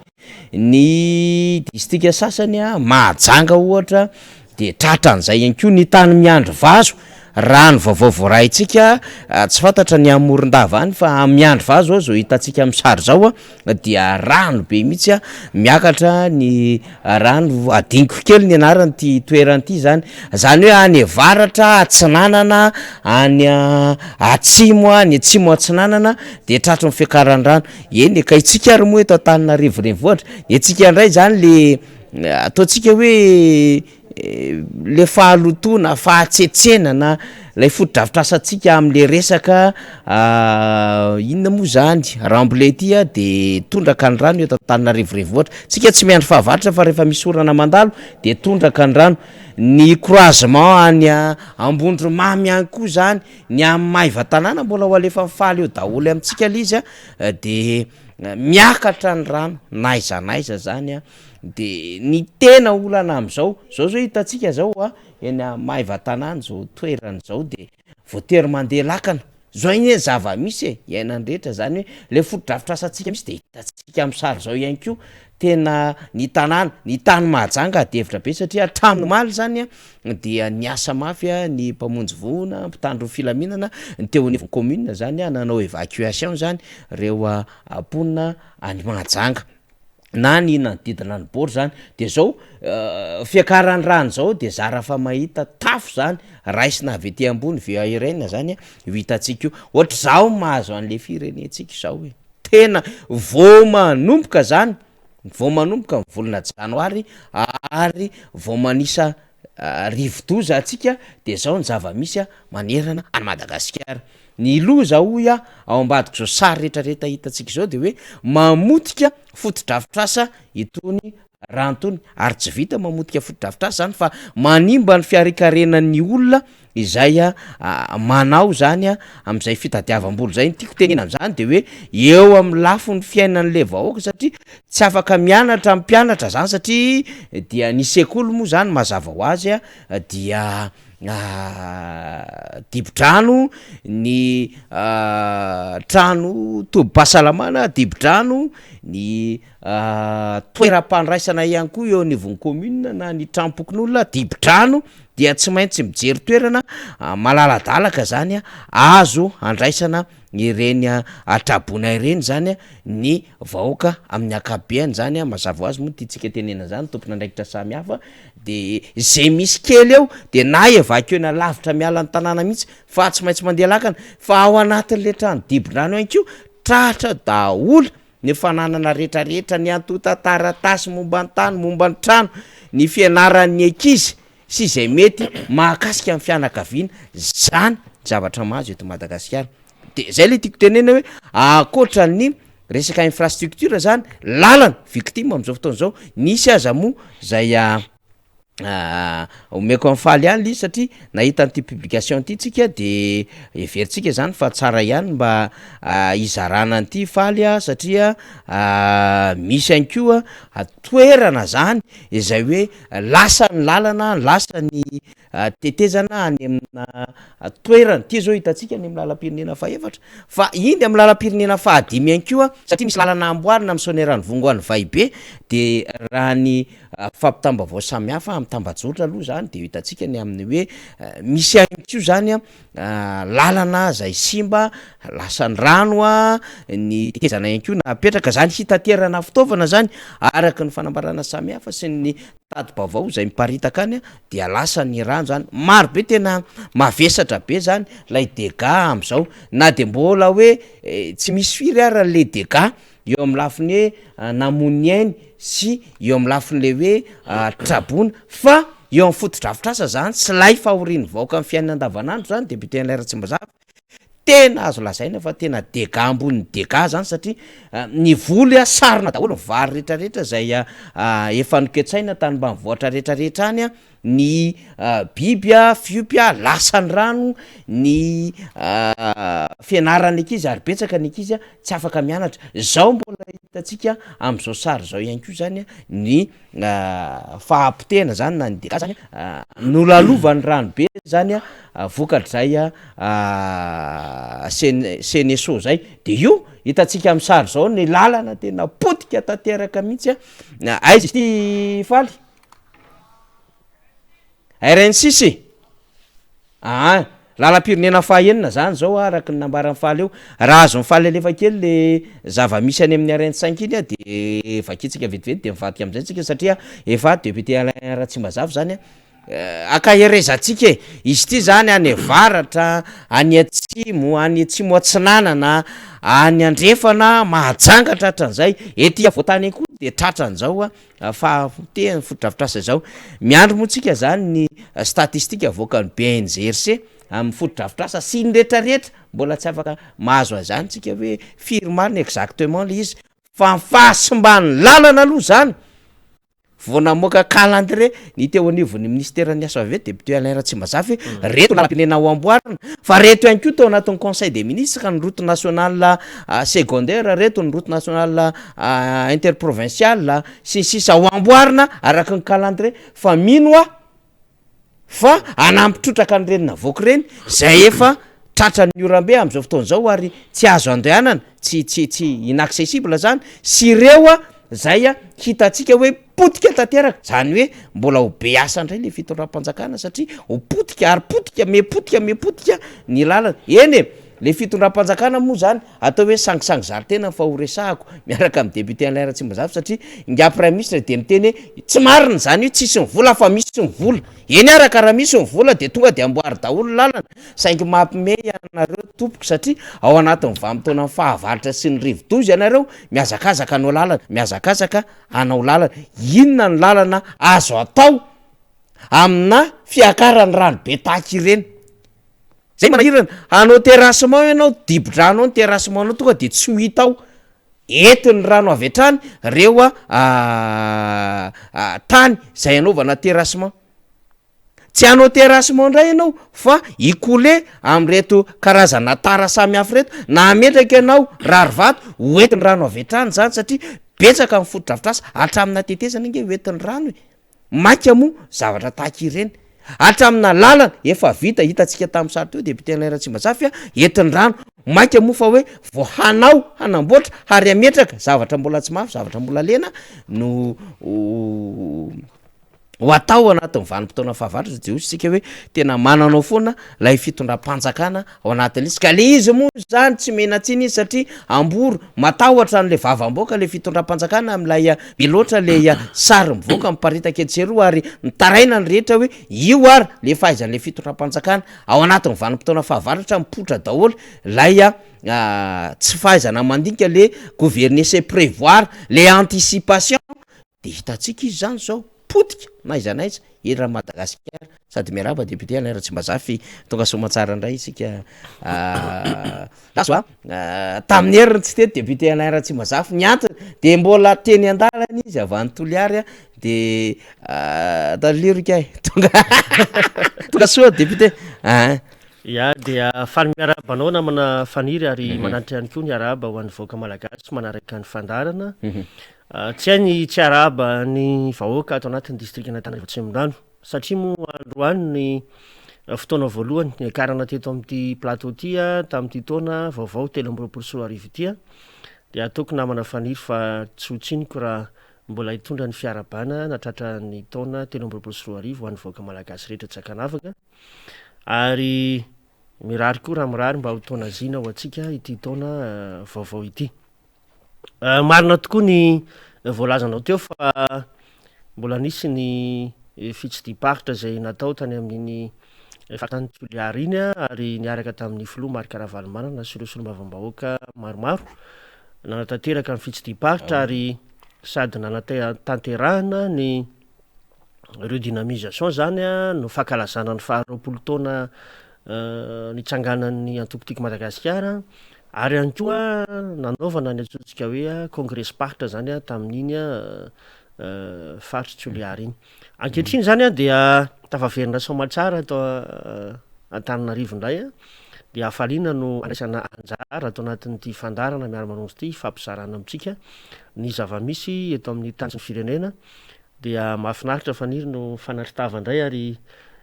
ifampizary etsitsika amin'ny rahalahy mahakasika ireo loharanom-baovao maro samihafa izay tsara ampitaina amin'ny vahoaka malagasy ary tsara ihany koa ny mampita ireo zava-nisy tany amin'ny faritra izay nosodiana tany ihany koa mba tsy ho tompotra amin'ny rehetrarehetra amin'izany raharam-pirenena izany.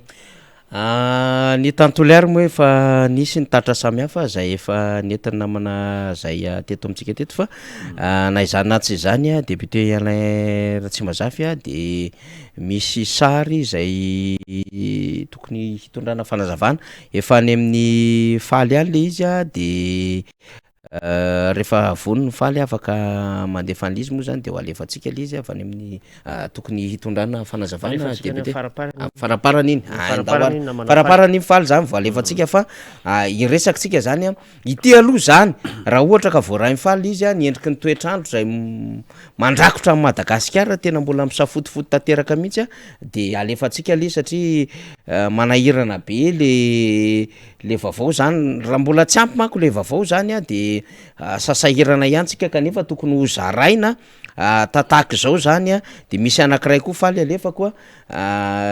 manerana zany mbola miomana zany tsika fa rotsakorana be mbola tsy fakahitany izy ity zany a am'izay toetrandro zay ny tena andrasana satria inona ara no olana fa mbola miandro validation technicien vao tena mandefa le sary fa raha izao raisitsika izao zany a tena mbola rano be orambe eto Madagasikara fa alefa mifaly mendalana any izy député Alain Ratsimazafy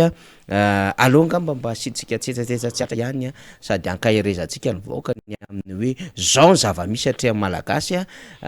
tsaroko tsara mbola averimberiky foana ty hoe ny fotoana nitondran'ny filoha rehetra mifandimby aloha rehefa miva mitona fahavaritra zao zay le anticipation zany hoe fahaizana miomana melo de efa mivonimbonina efa mifanaretsaka any mahasovo samihafa mifanaretsaka any reo programme anasa-pirenena iraisam-pirenena malimalina kokoa ny PAM, ny USAID, ny FAO, ny UNICEF, ny PNUD,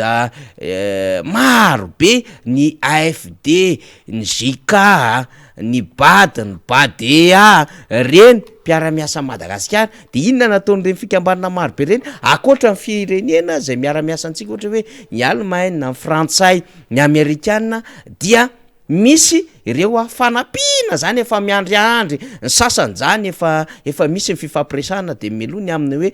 tsy fantatra zay mety ho deka fa raha ohatra ka mafy ny avoaka ny cyclone amty de mba mangataka aminareo zay arak'izay mba mety ho tratranareo de ny sasany tonga de manomana hoe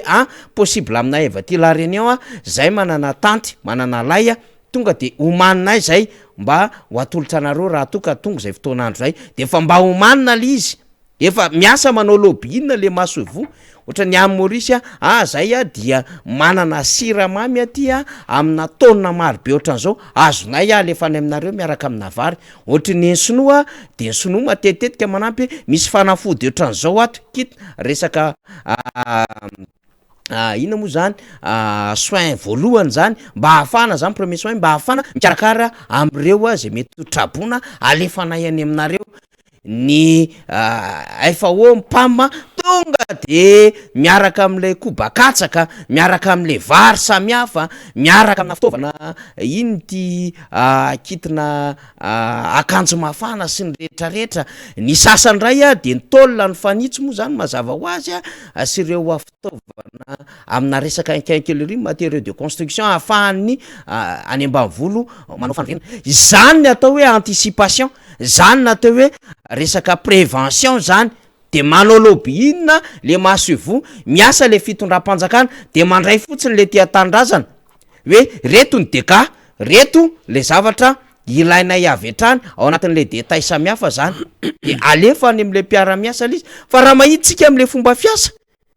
tena lavitra be an'zany izy député Alain Ratsimbazava tsy manakivy an'le mponina trabontsika sanatr'indresaka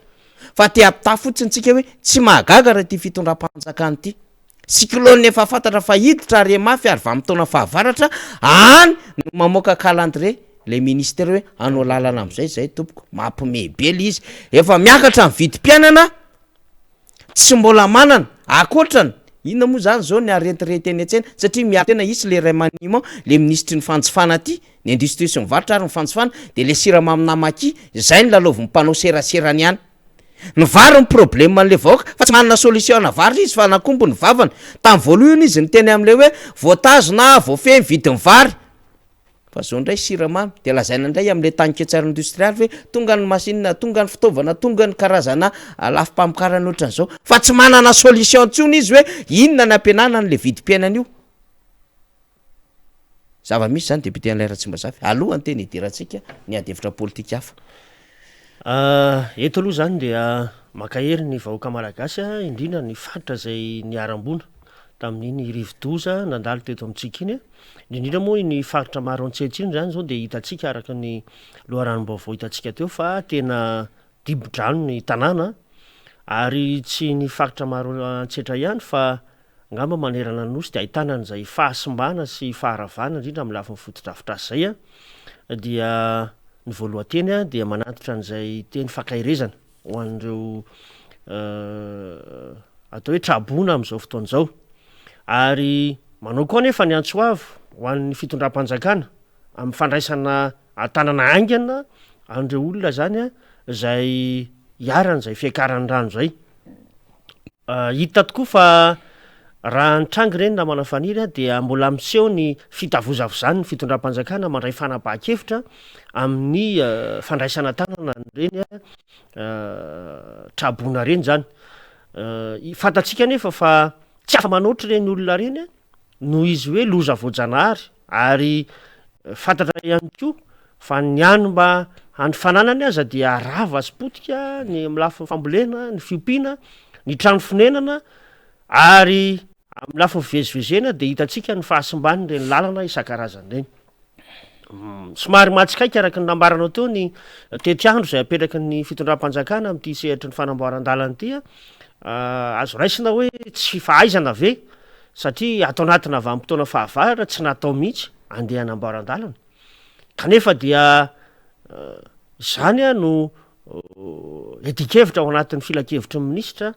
andro vitsivitsy lasy zay zay ahitana zay endrika hoe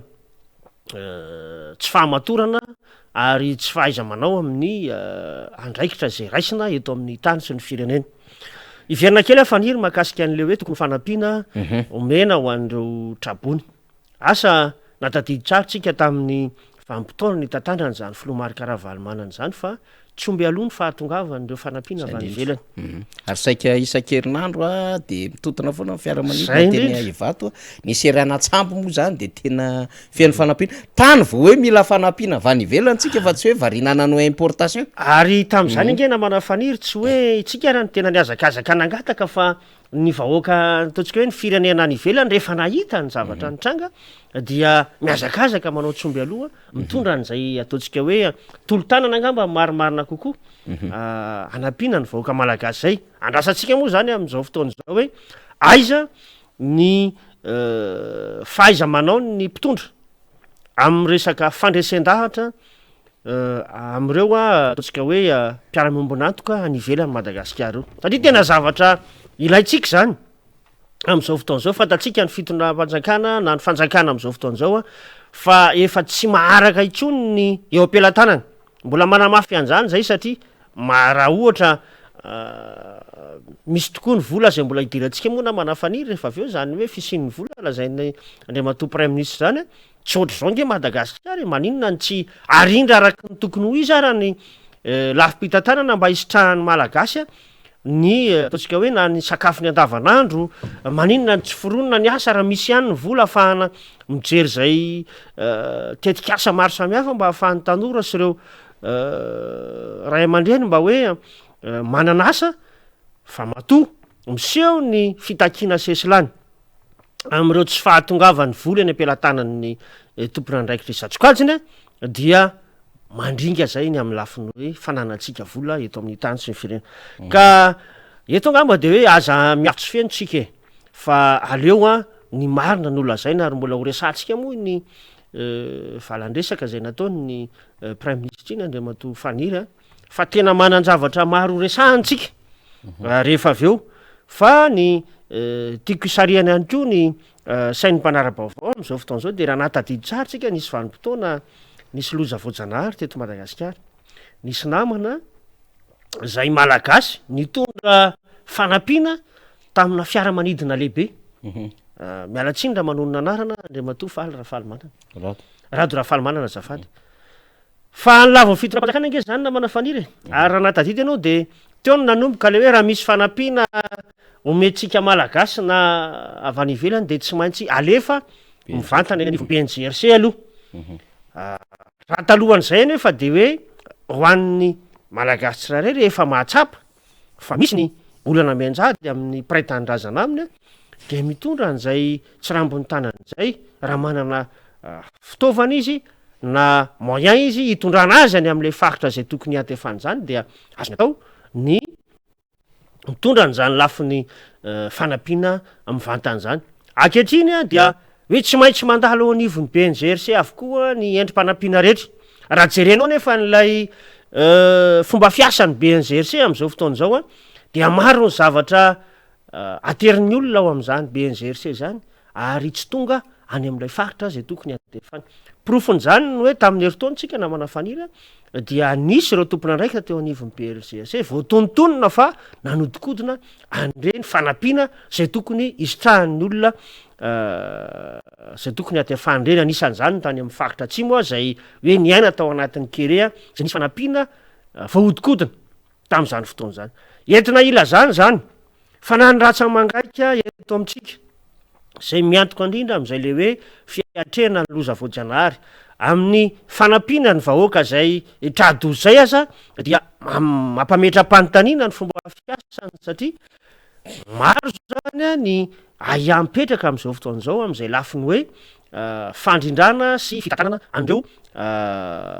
fanampiana zay tokony isitrahandreo ny aram-bolana ireo araky nambaranao teony hoe am'izao vanim-potoana misy atsika zao de efa tokony efa tafapetrapetraka any amin'ireny faritra zay ahina ekaran'ny rano na isin'ny loza voajanahary reny ireo fanampiana isan-karazany kanefa de tsy mbola hitantsika taratra zany ary mipetraka foana ny aia am'ireny rafim-panjakana isatsokajiny reny mazava zay eny na eo am'le hoe vedety rapide reo kanaoty samihafa zay tokony hafahana zany manao évacuation zany tokony efa mipetrapetraka daholo zany fa lasa mindrana le fitondram-panjakana mitady olo tsotra mitady orinasa marina fa hoe fifanomezan-tanana lizy fa zay ny tena antsika hoe tena tsy ao le fanjakana zany tsy tena tableau de bord ozy ny député Totsoa zay fa tsisy nininina mandeha tsisy azo raisina mihitsy le ina moa zany tena mba ho atao le fitondram-panjakana eo anatreh'le zava-misy atretotsika bon statistika moa zany de mbola eo ampiandrasantsika fa nahaizanana zany akoatran'izay ihany koa de mbola manahirana ho isika ny amin'ny hoe ahoana no ahafahana mampita an'ireo fitaovana izay sy fanampiana zany ohatra zange zao ny ainantsika ny tany Kongo sahirana de sahirana ny mampiditra reo fanampiana tany Kongo noho le hoe aratsy ny lalana zany de tsy manana solution firy na nisy zavatra nitranga raha tany Kongo de voatery mandefa hélicoptère ohatra fa tsy araky le tena zavatra andrasany atantin'le vahoaka any am'le fanjakana izy zay mahatonga le voatery mitady fikambanana hafa na misy antoko hafa na misy vondron'olona tsotra no manampy zay vao azo lazaina fa mba mahafeny kely fa tsy hoe mahavava olana tanteraka fa mahafeny kely zany rentranga zavatra eny ka niany velona moa raha ny vaovao fantatsika zany de hoe mba miezaka zany reo malagasy any ampitan-dranomasina zany hifanometanana ary de izy reny tsy hoe ndeha andalo fanjakana fa tonga de mivantana makany am'izay district na commune zay niaviany izy reny de mampiasa ny olona akaiky azy de mandefa an'le fanampiana reny zany zao ny tena mampiaina be de eto sika de miteny ho an'ireo a diaspora malagasy zay maheno atsika zany hijery am'izay hoe distrika na commune ny evin'izy ireny fa tena raha ohatra ka endrasana fanjakana milaza fa manam-bola nefa tsy hitanao be niany izy a zao zavatrao de tena ohatsika hoe tena efa tsy hoe maty moa zany le voaka fa efa tsy haintsony zay lazaina azy meripaka amin'ny fomba maro samihafa lay voaka malagasy tena tsy azo hidivirina ny resantsika zany fa meripaka amin'ny fomba samihafa le voaka malagasy député Aniratsy-Mazafy alohany tena amaranantsika azy hijerevantsika lafin-javatra hafa angambany de ataontsika hoe inona moa zany mba te antany kely fotsiny ny expérience na be ny tanànanao mialohan'ny mahasolo-mbavam-baoaka rehefa sendra zavatra mafy be tahakan'izao andraikitry ny teo anivon'ny commune satria ny commune zany aloha zany zao ny tena kitro ifarana any amin'ny faritra rehetrarehetra any zany zay ahafahana mamoaka ny statistika manampy ny trabona fa izao zava-misy zao manko araky ny sary hitantsika manerina Madagasikara tena efa tsy iny zany tena efa mafy be le fahavoazana mahazo ny voaka malagasy. Vanim-potoana sahala am'izao moa de efa tokony hisy ny fiomanana meloa amin'ny fametrahana ny comité de vigilance mahakasika ny resaka hoe fiatrehana nireny loza voajanahary isan-karazany reny de ahafahana zany mametraka ny pakady isan-karazany mba tsy hoe ho tampoka ny fahatongavan'ny loza de eotsika no ataontsika hoe tsy mahita zay fanapahan-kevitra ho raisiny am'izao zany de fantatsika hoe ao anatin'ny vanim-potoana fahavaratra tokony hiomana amin'ny lafin'ny trano andraisana reo zay ahina ho trabony any amin'ny faritra zay hiadidinina tompony andraiky isazoko azy indrindra moa zany ny ben'ny tanàna dia entanina mihitsy am'izay zavatra zay amin'ny fiara-miasa am'ireo raha tsy mankaiky ny fanjakana eny toerana na ny eo anivon'ny fahasalamana na ny fanabeazana na ny anivon'ny fokotany satria ireo de tokony ahaiara-iasa na amin'ny lafin'ny efitrano zay mety handraisana an'ireny olona sendra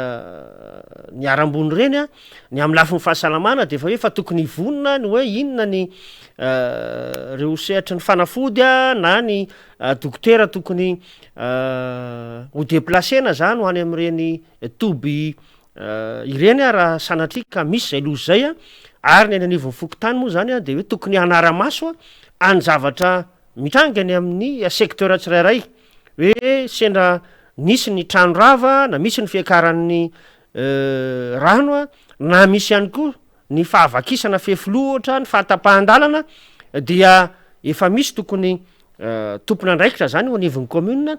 atao mobile mihitsy mijery an'ireny ihany koa miara-miasa amin'ny any anivon'ny fokotany ary mametraka an'ireo vahaolana aingana mba tsy hitaran'ilay fahavoazana be loatra zany ary indrindraindrindra moa amin'ny maha olona de tokony efa iomana ny any anivon'ny commune amin'ny lafiny hoe ahoana ny ahafahana mitsinjo amin'ny ara-tsakafo ho an'ireny olona trabony reny marina fa misy ny mety hoe fiara-miasa eo anivon'ny BNGRC fa matetika dia ny BNGRC matetika dia varinany am'le tena hoe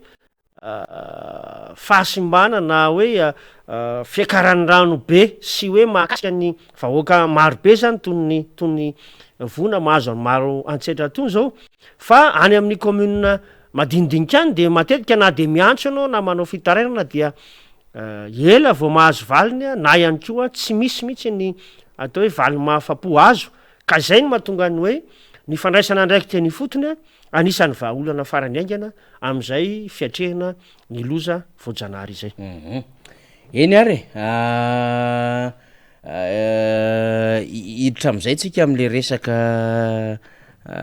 zava-misy eto amin'ny firenena reny moa fa zava-misy eto amin'ny firenena fa ny ady hevitra politika alefany faly any izy mba ahafahany faly mindefan'le izy rosotsika anatin'le ady hevitra député Alain Ratsimazafy ny premier ministre lehibe ny gouvernement zay lehibe ny fitondran-draha raha-mpanjakana chef de l'administration zany de nanao valan-dresaka tsy valan-dresaka moa zany fa fitafana tamin'ny mpanao gazety niainga teny anivon'ny hainao manjery mpanjakana tamin'ny alalan'ny TVM zany tamin'ny zoma teo de nanazava reo teboka samy hafa zay nabe ady hevitra teto amin'ny firenena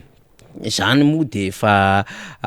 fantatry ny rehetra ny amin'ny hoe mila fa ny okevitra ny prime ministre ndrehetra satria taorina ny fitsipaham-pitokisana dia saiky ny tsoka-panao gazety inga prime ministre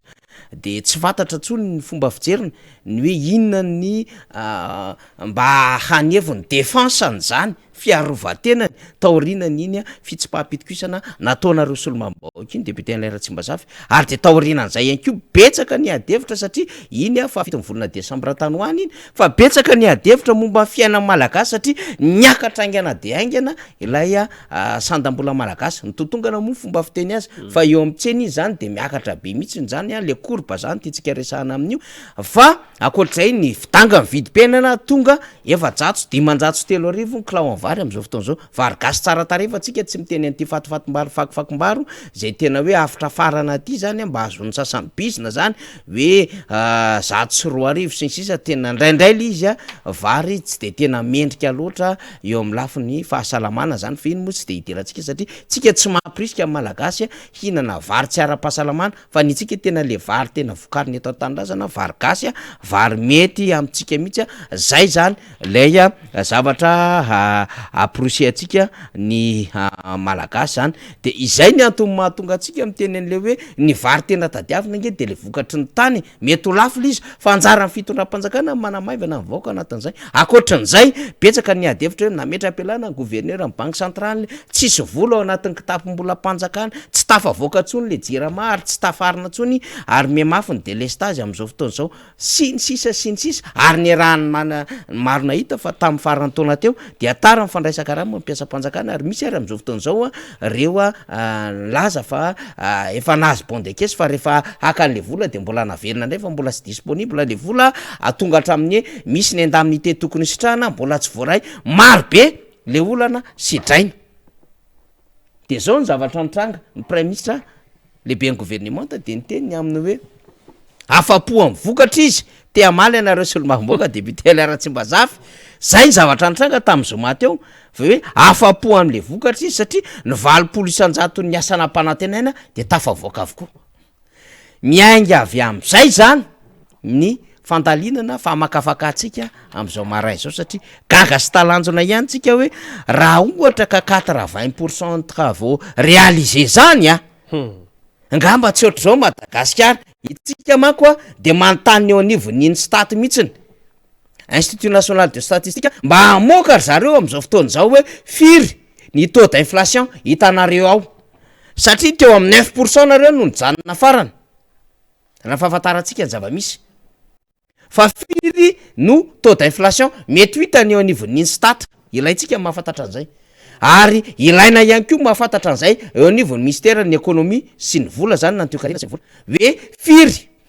zay mety antotanisa ao aminareo ao fa raha mifantatsika raha ny aingaina tany amin'ny loi de finance initiale nandeha taty any rectificative tamin'ny heritaona tsy tratra le 5,2 na 4% zay ho tratrarina ao anatin'ilay taux de croissance any Madagasikara tsy tratra zany mba tsy lazantsika hoe ny anjera aty amin'ny roa na 300 zany misy miteny hoe 400 fa tsy zany tsika fa mifanaraka am'izay nefa hitatsika le taux d'inflation efa 2 chiffres izy am'izao fotoana zao zay nangatantsika mila avoakany eo anivon'ny Instat zany satria ny Instat moa nisy fotoana ny DG de nanao valandresaka am'mpanao gazety député Alain Tsimbazafy hoe tsy mampatahotra io rehefa tsy mbola taremarika roa de gaga ihany tsika ave ohatran'izany le izy ny karama tsy metsika ambony be ny taux d'inflation taux de pauvreté ko miakatra be nefa fahefa mividy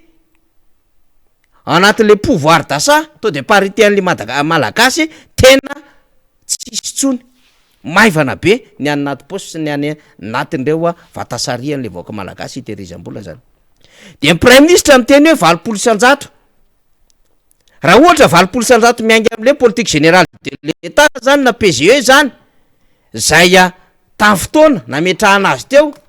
de tiametratsika mari-pandrefesana ny aminy hoe fa inona mari-pandrefesan'ny prime ministre fa tsy mitovy amin'ny mari-pandrefesan'ny député Solomambaoaka fa inona mari-pandrefesan'ny prime ministre fa tsy mitovy amin'ny mari-pandrefesan'ny vahoaka zany fa izy manao mahita 80% fa ndrehetra de mahita ny aminy hoe tsy mahazo mainona le prime ministre tsy tafavoaka amin'ny baolina de ity ny sombony vakitsika tao anatin'ilay tolom-pekevitry ny fitsipaham-pitokisany solomamboaka somary fotsifotsy kely faly vakitsika le izy miainga avy amintsika député Alain Ratsimazafy ambombony kely azafady ambombony kely fotsiny faly ambombony ihany ity vakitsika ty le izy eto amilay teboka faharoatsika ny amaky ity les motions de censure napetraky ny solomambahoaka tamin'ny décembre 2024 de ty ny teboka faharoa tsy fanatanterahana ny programme anasa voarakitra ao anatin'ny politika akaben'ny fanjakana politique générale de l'état zany izay natolotra teto anivon'ny anteny meram-pirenena ny 7 aogositra 2024 sy 5 jona 2024 de mbola toizako le izy satria mifandraiky am'izany io araky ny tatitra navoaka ny fitsarana ambony ny compte cour des comptes voarakitra anatin'ny loi de règlement 2019 hitao ny tsy fahatratrarina ny salanisy amin'ny fanatanterahana ny programme anasa sy ny tanjona napetraka satria 5 mondra no tratra nandritry ny taona 2024 2019 ary 45% iny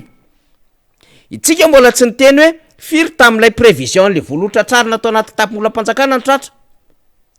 firy ihany koa ny décaissé tamin'ireo vola azosika tany ampamatsy vola to d'absorption mbola adevitra daholo zany rehetrarehetra zany fa ity de mazava nambarany resolomamboaka député Alain Ratsimazafy ianao anisany nanosiny ary nisy nanosiny eo amin'io le nambaran'le premier ministre hoe solomamboaka maro anisa zany hoe ny RDS mapara nametraka azy nahita fa tsy tafavoaka lay programme général de l'état tam 2019 sy tam juin 2020 de milaza amin'ny premier ministre fa ny 20% ny asanam-panatenaina de tafavoaka avokoa député Alain Ratsimazafy ohatrany za tsy teteny le fiteny malagasy OMPA fotrany tsy zay le izy fa manao tsinitsiny manasanan'olona le izy ary manao tsinitsinina ny androm-panjakana député Alain Ratsimazafy misaotra anao namana faniry voalohany aloha tsara marihana fa anjara andraikitra nisy olom-bavambahoaka mihitsy ny manara-maso ny asan'ny gouvernement voalaza ao anaty lalam-pandroenany zany akoatra ny fanaovan-dalàna dia mission anankiray zay apetraky ny lalam-pandroenana amin'ny solom-bavambahoaka izay fanaraha-maso ny asan'ny gouvernement zay rehefa anisany efa ny fivanianana nataon'ny premier ministre tamin'ny ainao manjery-panjakana andro vitsivitsy lasa iny dia reto zavatra telo reto aloha namana faniry ny zavatra tsikarotro voalohany de ny hoe tsy misy ny fiekena fa tsy mandeha ange zao raha-panjakana zao faharoa dia ny teny rehetra zay ambarany dia toa makany amin'ny fifikirana amin'ny seza na dia tsy mandeha aza ny fitantanandrara-panjakana ary na de efa kizy farana ny vahoaka malagasy ary ny fahatelo farany dia miseo sesilany nandritra nyny adihevitra zay natao iny ny fanasoasona ny filoham-pirenena tsapatsika nefa raha ny zavatra misy eto amin'ny tany sy ny firenena amin'izao fotoan'izao dia zavatra tsy misy fanantenana na hoe tsy miteraka fanantenana ho an'ny malagasy itsony raha izao fomba fanao sy fomba fihetsika ny fitondram-panjakana zao natenaina mba hitondra atao hoe tsirikevitra makany amin'izay lafi-panantenana zay ny hipotrany premier ministre hiatrika mpanao gazety ao anatina ora maromaro kanefa de atsorona fa de fahadisom-panantenana no nahazo vahoaka malagasy satria toa takonana ny tena marina eto amin'ny tany sy ny firenena araky nefa nambarany namana faniry teo maro be ny antonantony na tonga ny solom-bavambahoaka nanao ny fanaovatsony ny fitsipaham-pitokisana satria raha no vakitsika namana faniry mbola teo ambaniny latsotra zay ny vakinao atao iny de hoe maro be ny fanaovana tsinitsinona ny lafiny hoe fanodikodonana na fanondranana ireo ary pirenena eto amintsika zay tsy tatoyany mandraky ty androany zany hoe le anjara andraikitry ny prime ministre mihitsy no tsy voafeny satria izany dia anjara andraiky no miaro an'zany hoe are-pirenena zany amy mahampitantana azy amy maha chef de l'administration azy aiza ny fandrindrana asa am'ireo ratsamangaiky isan-karazany anivon'ny ministera fa dia tsy naonao foana kory ny solombavambahoaka tompoko raha ohatra ka nanao an'izay fanasoniavana ny fitsipaham-pitokisana izay mariana trany fa 500 ireo solombavambahoaka nanao soni tam'izany fotoanandro zany raha solotena ny vahoaka ny solombavambahoaka raha raiky amy 500 ny total ny solombavambahoaka eto Madagasikara raha ny 500 amin'ireo zany nanao sonina na mafanina de azo ambara fa ny 570 ny vahoaka malagasy zany a de efa mitsipaka amin'ny gouvernement io satria ireo solombavambahoaka de solotena ny vahoaka ary azo everina manodidina an'izay 700 na 570 mahery zay a ny solombavambahoaka efa mitsipaka an'izao fitantanana ny raharam-pirenena zao ka valina ihany ianao raha mahita ny fomba firesaka na ny fomba fiteniny andriamatoa prime ministre toa manabarabara ny vahoaka malagasy a toa manampy maso any vahoaka malagasy amin'ny tena zava-misy marina iainana am'izao fotoan'izao zay hitatsika fa tsy araky reny zavatra nolazaina reny vao marina teo zao ny hoe 570 ihany mba hany vita am'ireo fandarana asa zay nentina teo anivon'ny 2019 raha zany 2019 raha zany 2020 tsika ny anjera be 2020 tsika nisy 2020 tsika nisy covid sy 2021 angamba zany dia raha amoaka ny eo anivon'ny cour des comptes mahakasika ny hoe atraiza moa na firisan-jato ny tena vitan'ity fitondram-panjakana ity manoloana an'ireo fampanantenana de za mino fa zara angamba raha misy foloka hatramin'ny 20 isan-jato zany ary ireo hany vita aza dia hita fa zavatra tsy mifanaraka amin'ny tena hoe filan'ny vahoaka maika zay tokony hiatrehany am'izao fotoan'izao no hiazaka zany fitondram-panjakana asa no inona loatra re no mahatonga an'izay ny trosa nefa namana faniry de ity fitondrany ity no fitondrana mibabitrosa be indrindra mihoatra an'ireo fitondrana zay nisy teo aloha izany zany a entina iresahana amitsika ihany ko fa mbolo lavitra ny lalan'ity fireneny ity a zany hoe fepitoana ibabena troso zany ary rehefa tsy mahay mitantana ny mpitondra de lasa mipetraka le hoe fitantanana miaina ao anaty trosotsika tadio tsara tamin'ny andron'ny filomarika rahavalomanana raha nandray ny fitantanana izy a dia vitany ny namafany trosan'ny firenentsika tamin'ny taona roso roa arivo tany hoany atraiza nefany a ny fahaiza manao ny mpitondra am'izao fotaon'izao ka avita hamafa ny trosan'ity fireneny ity fa toa vao mainky aza mia mitombo isan'andro izany troso zany mariana fa ireo sorabola zay voarakitra ao anatin'ny tetibolam-panjakana na manafaniry 70 ka hatramin'ny 20 isan-jaton'ireo anie dia trosaitsika ny velany avokoa ary ny vahoaka malagasy zany a de tena hoe mibaby ny trosa ao anatina 30 na 50 taona ho avy araky ny voarakitra ao anatin'ireny fifanarahana zay ataony fitondram-panjakana sy ireo mpamatsy vola avy any ivelan'ireo ka tsy efa fotoana ny ve zao andiniatsika malagasy ny ala am'izany troso zany am'reto arena marobe ananatsika na ambanin'ny tany na anaty rano na ny ambonin'ny tany reto mba anaovana antsoavy mihitsy amin'ny ireo teknisianina malagasy manam-pahaizany mba ametraka ny tena hoe ampipo-pirenena ary ametraka ihany koa ny atsika hoe fahaiza manao amin'ny fitantanan-draharaha anavotana nyity fireneny ity satria tena very fanantenana ny vahoaka malagasy am'izao fotoan'izao ary tsy gagitsika rehefa mitety faritra ny filomary karavalimanana fa maro ny manao antsoantso vonjeo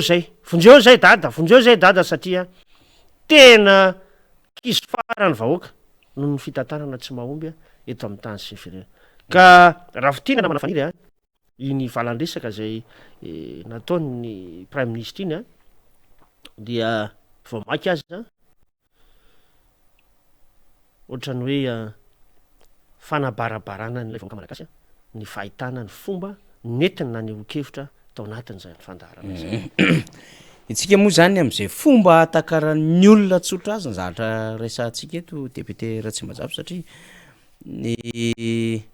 fanazavana atao amin'ny prime ministre manko mety tehiteny izy amina resaka teknika satria zany efa fantatra hoe ino le fanjakana aminy iny zany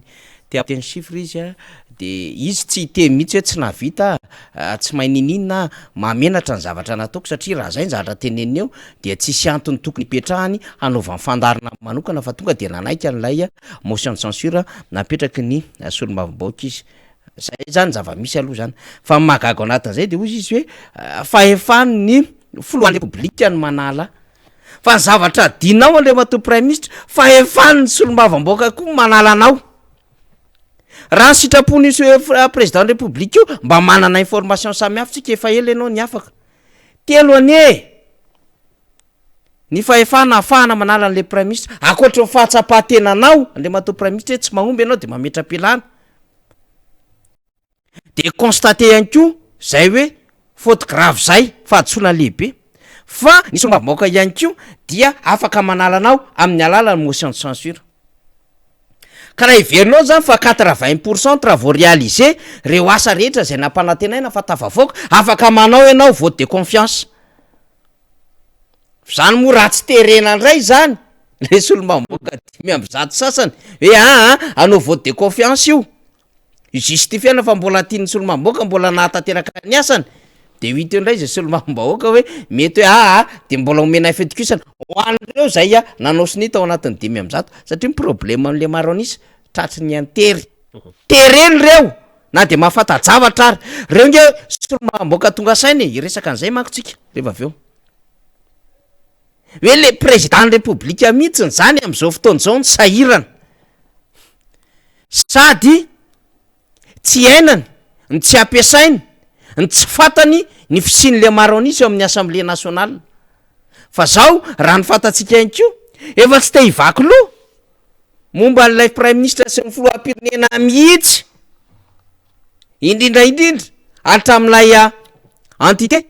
d'origine ny aingany le solombavambaoka maronisy raha mivavaombarentsika fa zao efa te hanomana ny mandany amin'ny heritaona le solombavambaoka fa tsy te hiaro ipetrapetra tsy te hiaro faty tsy te hiaro sahirana am'le fitondram-panjakana am'izao fotoan'izao satria tratry ny tsy fahatombana hoe tompony antoka am'izao fahasarianam-baoka fahantram-baoka ny amy distrika misy azy zao lay député lasa voatondro molotra zany le député ianareo ange miaraka ianao ange l'orange zegny ianao ange ka anisan'ny niaraka an'le prime ministre sy ny filohan'ny république matetitetika anakaty nefa izao fahoreny olona resako amitsika ny resaka lavanila hoe tsy ela-kely ao fa tsisy mpividy ny lavanila malagasy am'izao fotoan'izao ary atahorana ny campagne ho avy ty hatrany amy 3000 tonnes no any aiza misy lavanila maina préparé zao 50 000 ariary ny kilo lavanila tariany 7 millions de FMG de izy mivoaka mbola atoky anareo de anatena vatony izany savanareo any analanjorofinareo miapatrapatra hoe efa 1000 tonnes mahery am'izao fotoan'izao tsisy mpividy any Amerika manaratsy ny lavanila malagasy miparitaka any am'sehatra rehetrarehetra noho ny ataon'le fanjakany zany nefa le filohan'ny république nampanantena fa akarina avy telo hoe ny vidin'ny lavanila lefa tsara 7 millions etetra zany ny olona hoe tonga hatrany amy 10 millions mahery ty kinanjo le izy député an'lay Ratsimajabo 50 000 ariary lavanila maina rano vaovao re am'izao fotoan'izao de perte daholy na ny tatsaha na préparateur acheteur na ny exportateur de aratsy ny importateur sasany lay produit malagasy fa tsy maro an'izany lay ministre ny économie tsy maro an'izany lay ministry ny indostria maromarina kokoa sy ny vatra ary ny fantsofana zay lehibe ny CNV tsy maro an'izany le fitondram-panjakana amin'ny alalan'le firenena nampanantena le atsara n'le vidina lavany ka raha raisika fotsiny ohatra ny any varatra iza ny olona andeha amin'ny fitokisana am'ty de ho tafavoaka ho tanteraka amin'izay ny teny rafirety teto le nenareo nanaritsina ny Ravalomanina marika tamin'ny 2018 hoe raha Ravalomanina tonga eo de ohatra vidina pomme de terre fa ohatra izay ny zavatra misy eo raha mbola reto olo reto mahazo fahefana eo indray satria tsy mirarahanao zany izy de lan'le ekipa tsikelikely le filohan'ny repoblika député Alain Ratsimbazafy zao le solomamboka efa zay mihitsy ny filamatra le solomamboka satria mahazo vaovao isika tsisy mirarahan zay Andry Rajoelina sy ny prime ministre antsony sy ny gouvernement allo any fefa samy mikarakara ny tenany zao ndao hipreparena ny terraintsika zalahy mila miverina atsika prochaine élection zany no ataon'ny solomamboka mapara am'izao fotoana zao IRD maromarina kokoa de mianjahantsy eo tsisy te hilahatra tsony any amin'ny district sisisy mbola andeha hampanantenana hoe ho vita ny terrain ho vita ny lalina tsy possible tsony zany cette année 2023 efa ny électoral ianao mbola mieritreritra hoe anao fampanantenana iny eo ndray rehefa tsy vita efa taona de efa ny babay zay de ny lany compagnon de lutte any koa taty amin'ny 2009 mahentsika mandeha ny plateforme maro samihafa any ambadika any satria le Rajoelina normal zany raha vondrona ny olona fifiry ao anatin'ny mpanohana ny filoham-pirenena miaradia ny filoham-pirenena ny efa mikaikaika fa zao no le seza no le manger no le dipana no le fiarahana mipetsapetsa de tsy afaka fa ndao aloha fa io fanjakanirana io de tsy afaka tsika fa raha ohatra ka misy hafa miala ato anatin'ny ty samby ty tsika maro be zany fa aza manontany aminay an'izany ary tsy foroniny zany de ny elan'le compagnon de lutte en 2009 izy reo nefa nampamafy be an'izany any Rajoelina zany efa niala aminy daholo mampiasa ny ekipa 2019 izao nefa le résultat n'le fireneny 2019 tatanina amin'ny Facebook sisa dia resaka intimidation zay sisa no ahafahana mitazona le fanjakana fa raha tsy zany raha tsisy an'io intimidation io raha tsisy an'io arrestation samihafa io efa tsy zao fa mety tsy teo filoham-pirenena satria efa ela loatra le zavatra nahazo an'le vahoaka malagasy no narary azy de le olona ao anatiny ray député Alain Ratsimbazafy tsy mahavita miaro an'le fitondram-panjakana fa firifiry mo amin'ny olona menandre matoy Andry Rajoelina seza miaro azy manao communication azy ny olona tety ivelany azy ny tena miaro azy mafy lay ahilikiliky le olona ao anatiny satria ao koa grave mifanilikiana sy ny hoditrakondro ao anatiny ao fatatsika daholo ny fisiny zany de le ety ivelany zany sendra mba nahazo andraikitra kely miaro mafy an'le fanjakana fa le mahazo an'le fanjakana zarazara ianao raha mba mahita miakatra amina émission télévisée zarazara ianao raha mba mahita olona hoe maneho hevitra firy anatin'le tambajotra sosialy fa le olona tena nahilika le tondrona molotra le tsy mahazo avarapatana re le fikambanana kely sy mpanao politika tsy hainy mijoro avy any amin'ny faritra sasatsany reny miaro an'le fitondram-panjakana zay sisa ny zava-misy am'izao fotoana zao de tsy gagitsika raha ohatra hoe ohatran'io le fanjakana miala andaharana de mety mahatsiaro teny izy de manao regroupement le 2009 ankehitriny fa trop tard zany raha mbola tsy omenareo asiny re soi-disant fa mafana fo reo fa tsy reto olona opportuniste reto sy arriviste reto ry matsokolo kely sy manitra raha manitra sy ry telefônina gamma ry firy eny an-tanana sinsisy zay natao hoe olona hitondra fanjakana sy ry olona tsy fantatra vavy lahy zany ny zava-misy am'izao fotoana zao de aza mieritreritra fa androsy le firenenareo fa nareo moa zany efa sy tafavoaka ny elany ny ekipa tanteraka de mijoro ny olona leo Rajoelina normal zany ary mbola iamafy iamaro ny olona am'izao fotoana zao no hiteny am'izay tsy fankatoavana an'le fanjakan'izay ary tsy mpanao politika na fikambanana tsotra atramina olo-pirenena mazava nge ny teniny FFKM mazava le izy tory teny ara-jakanareo de mba mahaiza mahazaka sy mahay mieno ny FFKM mazava ny teniny de anara-maso fifidianana koa ny FFKM manao politika zany tsy avelanareo fotsiny hoe tsy avelan'ny olona anareo fotsiny anao zay tany kibonareo eo mijoro daholo zany tsy miangazeny FFKM anatin'izay mety opposition politique hafa fa ny fanio-kevitra fotsiny resako amintsika hoe anara-maso fifidianana izy de le premier ministre inona zavatra mahamaika azy député Alain tsy mazafy par rapport an'izany zavatra resantsika rehetra zany tsy le vahoaka sahirana mihinany tady kiraro ny problemany tsy le olona tsisy asa tsy le olona tsy voatsabo tsy le olona sy mba lalana mandeha tongotra sy tavoaka vokatra fa inona ny tenenina zanga ho candidat fa nga nisy nantany anao na ho candidat na tsy ho candidat raha in'olon'inona izy ianao na ho candidat na tsy ho candidat ianao raha premier ministre tsy mahabata le fanjakana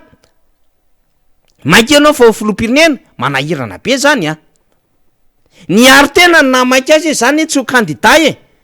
na vita ezaka 900 flon'ny repoblika manala dikan'izay zany ignoreny constitution tsisy an'izany assemblée nationale zany lazaina fa fanakorotanina nataony solomam-baoaka nefa fahefana omeny ny constitution zany zara le premier ministre lazainy fa manambola le fanjakana ka raha manambola araka ny teny député fetra rahalamizafy mbola lazao peo raha ny fond routier entreprise manambola aminareo peo daholy na hatrany amin'ny secrena na hatrany amin'ny FCE fifamanoro any amin'ny croma zay mety ho tokony pena any Brickaville any misy mpiasa marobe tokony mandray vola manderina Madagasikara ny prestateur fournisseur miara-miasa amin'ny fanjakandreo peo ary reo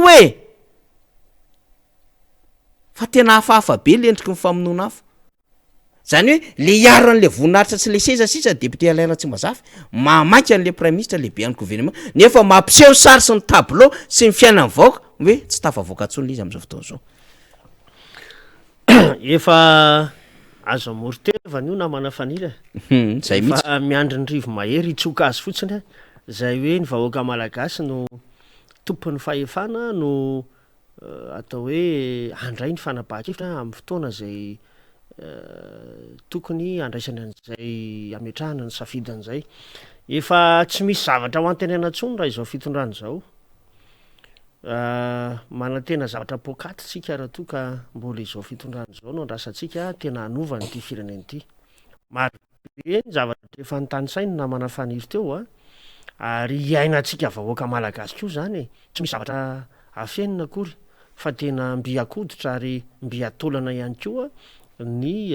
hirifiry ny fiainana am'izao fotoana zao tsisy zay tsy mikaikaika manerana ny nosy ary tsy hita mihitsy taratra le hoe tena mba fandraisan'ny fitondram-panjakana andraikitra mivantana manoloana nyreny fahasaranam-bahoaka reny ka ho antsika de tianivo fanoerana efa niezaka foana nitondra ny anjara-biriky amin'ny maha hoe mpanohatra zay mampaneno ny lakilosy ary manaitra ny tompony andraikitra indrindra ny eo anivon'ny fitondrana mba atsapa hoe reto teboka reto kosa nge tena efa tsy mandeha araka ny tokony ho izy fa indrisy moa efa ho tapitra ihany ty mandana manafaniry tsy mbola hita taratra zay tena famahana olan'izay dia ho zay hoe voninarany aty anivon'ny fanoerana hiatrika amin'ny fifidianana aleotsika iroso am'izany fifidianana zany ataovy madio ny kanja am'izay lafi-pifidianana zay fa raha ho anay aty anivon'ny fanoerana indrindra no anivon'ny atokotiky Madagasikara de sahanay no milaza kehitriny fa efa tena vonina ny état-major politika nytiky Madagasikara hiatrika an'izany fifidianana zany ka raha sa isika ametraka ny tena hoe demokrasia marina eto Madagasikara iriso ny fifidianana ary aoka mba ao anatin'ny fangararana ny tantanana an'izany fitakina foana ny napetraka teto manoloana ny hoe andaotsika ifampidinika andatabatra boribory na ny fikaonan-doam-pirenena ny masona mba hahafahana mama ny olana rehetrarehetra minimikipy ny fitondram-panjakana fanontaniana mipetraka de ho zaka ny fitondram-panjakana ve raha sanatria ao anatin'ny andro ny fampelezan-kevitra na mandritra ny fifidianana no misy ny olana tsy tivy-kevitra am'ireo mpisehatra politika ihany ko ny vahoaka malagasy satria hatramin'izao na manafaniry dia mbola miziriziry amin'ny izay le hoe tsy firosoana amin'izay fifampiresahana zay kanefa mandrangaranga ihany ko ny amin'ny hoe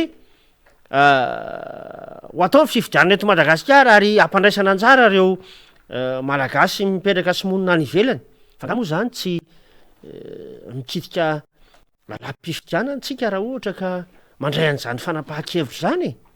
so de heverinareo fa tsy malala ny lalàna tokony hifezana an'ity fifidianana ity ara ny vahoaka malagasy fa totriny fahitana azy hoe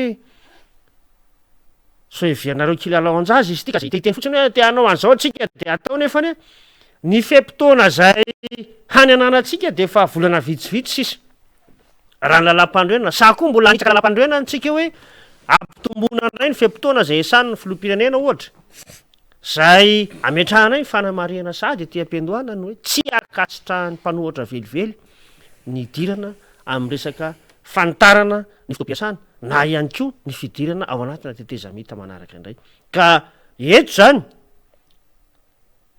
raha te ampiseho an'izay hoe tanjaka ara-politika anareo zay anareo dia apetrao ny demokrasia marina eto Madagasikara aoka ny vahoaka tompon'ny fahefana no handray ny fanapahan-kevitra ary isafidy an'izay olona heveriny fa mendrika ny tantana nyity firenena ty ary anavitra azy ao anatin'izao lavaka mangitsikitsika manjony firenena zao ny ohatra mba omentsika mba handehana n'lay tompona ndraiky mpanjakana lavidavitra de hoe tany Royaume-Uni ny député Alain Ratsimazafy rehefa mafy be lay tosika nahazo amin'ny Boris Johnson ary rehefa hitany hoe sarotra ny vaoanao anatin'ity situation ity de nametra-pialana ny prime ministre anglais Boris Johnson hoe anoany amin'ny volana oktobra zany hoe izy zany tany amin'ny volana otanoany fa any amin'ny volana oktobra anoany na novambra mafy be ny taux d'inflation mety hiakatra 13% io tsy voazerentsony ny fampidiram-bola anaty sy ny fandaniana satria kenda tontolo ara-toekaren'ny anglisy izy moa manana le commune fara teo izy manana lay fahaleovan-tena kely zay tsy nilahatra tamin'ny euro ntsony izy nanao an'le Brexit ka zao mba tsy hisina problème na de niziriziry ary izy naka fanapahan-kevitra parlemanta fa nekemy Boris Johnson zany aingakaingana taoriny zay Liz Truss no prime ministre nitendren'ny anglisy avy eo fa tsy nahavita teo amin'ny roa volana koa Liz Truss tonga de nanipokan tsy ho tratraka io mandisy fanantenana anareo raha ohatra ka milaza fa vitany io mialatsy ny tompoko manipokan nanipokan nge Liz Truss tsy ampy roa volana hoy de le prime ministre fantatsika fa indo-pakistanais karana ny prime ministre anglisy am'izao fotoana zao lay mpanefoefo mpanan-karembe zay nipetraka tao Angleterre naharitra ohatran'izany Hannibal Torres Hannibal Torres de prime ministre peruviana fa miakatra ny vidim-piainana sahirana vaoka menomenona mpanohatra menomenona mpanemanta de nametra-pialana ko Hannibal Torres ohatran'izany ihany ko voaingana hitatsika tany Nouvelle-Zélande Jacinda Ardern nametra-pialana koa le olona tsy vita commission kosa izy mavesa trampoko le lalana rehetrarehetra ary andaingahako eo anivon'ny vahoaka sy ny parlemanta raha ohatra ka ilaza fa atateraka andreo zavatra rehetra nampanantenaiko de nametra-pialana izy tamin'ny herinandro teo de tsy mba tonga saina am'izany ve ny eto amintsika hoe zany ny culture ny olona zany rehefa tsy mahavita mission de manipokan fa nefantsika arakaraky ny tsy ahavitany mission vao mainky ifikirana de ozy ny atao zanga ilatsako candidat filoham-pirenena et alors filoham-pirenena ihany manala de le parlemanta zany ataonao tsinitsinina de rehefa manala anao le parlemanta de ozy izy ianao reo parlementaire reo nge mikonikonina anareo hoe le député IRD anankiray moa zany tonga de niazirangana be mihitsiny orangaty zay nga manonga-panjakana konkonina nanonga-panjakana ho nareo député rehefa nampiasa fahefan'ny parlemanta satria ao anatin'ny fahefan'ny parlementaire mihitsiny manara-maso ny asan'ny gouvernement dikan'izay zany iny andininy zany efa tsy ao anatin'ny lalam-panorenana ntsony fa mifantatry le premier ministre de zao président républicain dikan'izay inona moa ny ilaina ntsony ny question réponse ny gouvernement sy ny assemblée nationale zany tsinona nandrasana tsoniko satria efa tapaka zany tamin'ny teny prime ministre iniko tsy ilaina tsony zany ny andiny miresaka amin'izay ny constitution hoe manara-maso ny asan'ny gouvernementa ny solombavooka fa ny azo mifatany nagnety azy de président république le président république koa asa zay mampiazo azo azy eo tsy hanesorany an'le prime ministre efa fantatra fa tsy mitondra résultat de eo de tazomy le prime ministre eo nefa fa efa nitsotra iny tolo-pe-kevitry ny solombamboaka pejy telo iny ange afaka raisy ny filohan'ny république iny hoe constaté ny tsy fahombiazana fitantanan'le prime ministre afaka esoriny le prime ministre vasa hoe tsy manana fahefana ve le filoha zay nge le teneko teo hoe ohatry ny kely ereo anatrehan'ny fahefana le filohan'ny république ka ny olona tendreny aza mandrefy azy na manevery fa miaradia azy tsy miaradia amintsony ane de mbola mieritreritra izy fa hoe premier tour de vite ty baolina ty mieritreritra izy fa mbola ibrigueny mandafa roa avy eo amin'ny alabato angambo zany fa tsika indray loha eto zany zao raha mifantatsika angamba mbola eo amin'ny 7 millions eo ny NCNI mety tsotratsakory ny aran'le 9 millions tamin'ny élection farany teo tam'ilay fanisana mpifidy satria 9 millions mahery ny mpifidy nampiasaitsika tao anatin'ilay lisy-pifidianana teo député an'ilay tsy mazafy mety manodidina ny fito tapitrisa tsika am'izao fotoana zao de aiza le 340 tapitrisa mahery le 10 hetsy sy 340 tapitrisa zany mbola problème zany zay tsika ny ananatsika toko sy antoka hoe vitatsika ireo ary efa tonga saina voaka malagasy député an'ilay tsy mazafy zay ny ataontsika hoe famakafakana mahakasika ny raha-pirenena amin'ny ankapobeny ary indrindrindra anisan'ny hoe nampametra-panontaniana ny voaka malagasy taorinan'ireny fiakaran'ny prime ministre amina hainao manjery reny na manafaniry fa mizatra kely tiako ampitaina ihany satria ny orantsika amin'ny rahalahy moa somary efa lasalasa ihany ny zavatra misy any amin'ny district Antananarivo Atsimondrano zay hitondrako fanamarihana de asa namanafaly raha ao ilay sary misy fasika sy gravion iny zay misy sary zay eo no mantsika io zavatra io nafanira ay ty voalohany ty ara tsy maninona io sarina camion io ty sary ty de maneho amintsika ny hoe misy camion anankiray zay mitatitra tany manao rambolezany any amin'iny faritra ny bypass iny itsofoka ho aty amin'ny lalana makaty Andoran'ny Fotsy tsy de lavitry ny cimentisy izy io na ilay magasin de stockage ny Holcim teo aloha ny zavatra hitantsika am'izao de hoe misy ny fanotofana ranotany am'izao fotoana zao tsy ahitantsika takelaka manamarika ny resaka fahazahon-dalana anototra eny atoerana ary ny fiara izay camion hitantsika teo iny dia le camion ange faly azafady azambola aloha reto sary reto io azafady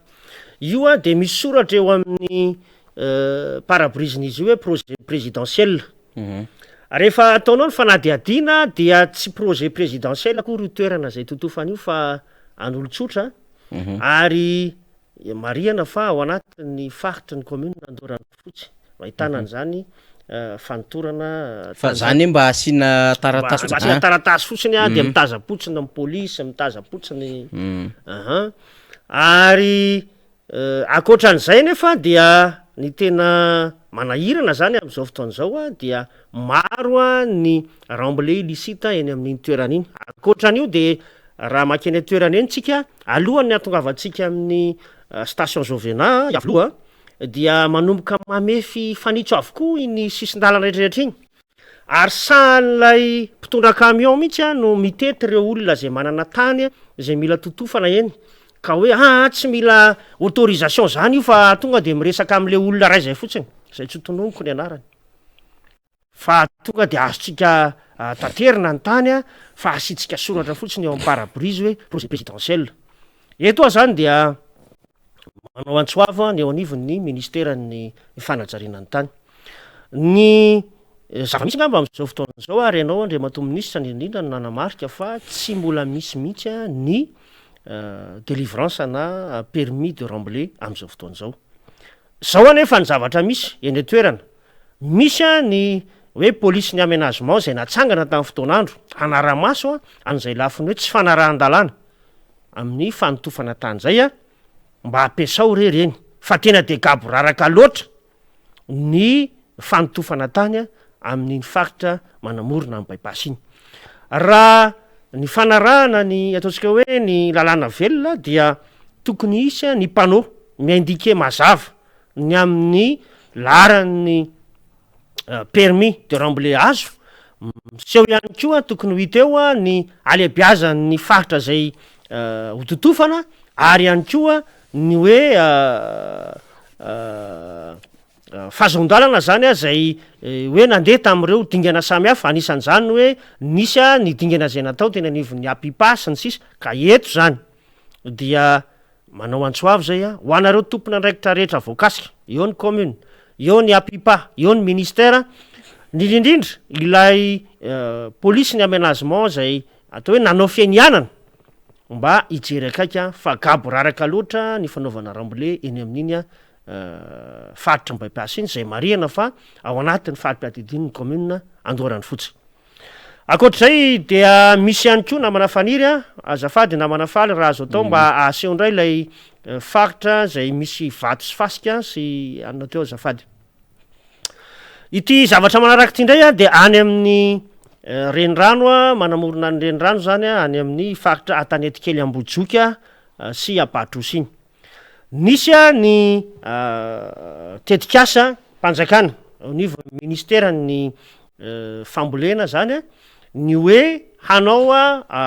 tohadrano na barazy lehibe amin'iny ranony Sisony iny zay mandalo amin'ny faritra Antanety kely Ambohijoky sy Apatrosy efa tafiditra tao anatin'ny tetikasa taona 2024 izy io ary anatsikaritra tsika de nisy olombavambahoaka anankiray zay marihana fa confrère ko any izy io tamin'ny taona 2024 nidina tena toerana ary nanamafy tamin'ny vahoaka fa tsy maintsy vita ao anatin'ny taona 2024 iny tetikasa io raha nidina teny ny tenanay tany amin'ny alokely ny krismasy taona 2024 teo de azao ny zavatra misy any toerana tsy misy fotodrafitrasa mandeha eo na ray ary na ireo vato sy fasika eo atoerana eo reo aza dia ny orinasa tsona hoe miaja azafady misy panneau zay eo na manafaly maitsomaitso zay izy io izy io ny orinasa tsona hoe miaja zay nahazo an'io tolotrasy io dia tadiavin'ny olona zany izay tompon'ireo vato reo satria ny fanamarihana raha nidina tena tena tsy mbola volovolo reo vato reo manaraka ankehitriny ary mitady aka an'ireo vato reo mihitsy eny atoerana eny zany ny tompony satria io orinasa io dia mbola tsy nandohany volan'ilay fournisseur zany rehetrarehetra zany no anamarihantsika ny hoe tsy firindrana am'izay lafiny fanatanterahana ny tetikasa zay raha ny faharetany tetikasa de hoe 5 volana efa mataonany zany zao io no mipetraka teo tsy nisy asa nandeha ametrahantsika nzay fanamarihan'zay de ny hoe aoka mba ho tanterahana atsaka ny sandavany ho anareo orinasa zay mahazo ny tolobidy itony asa itony fa mahakasika sy mahavoatonontonona andreo ministera ihany ko ny tsy fanatanteраhanareo ny asa ary koa dia ny ministera de tokony hanara-maso hoe inona marina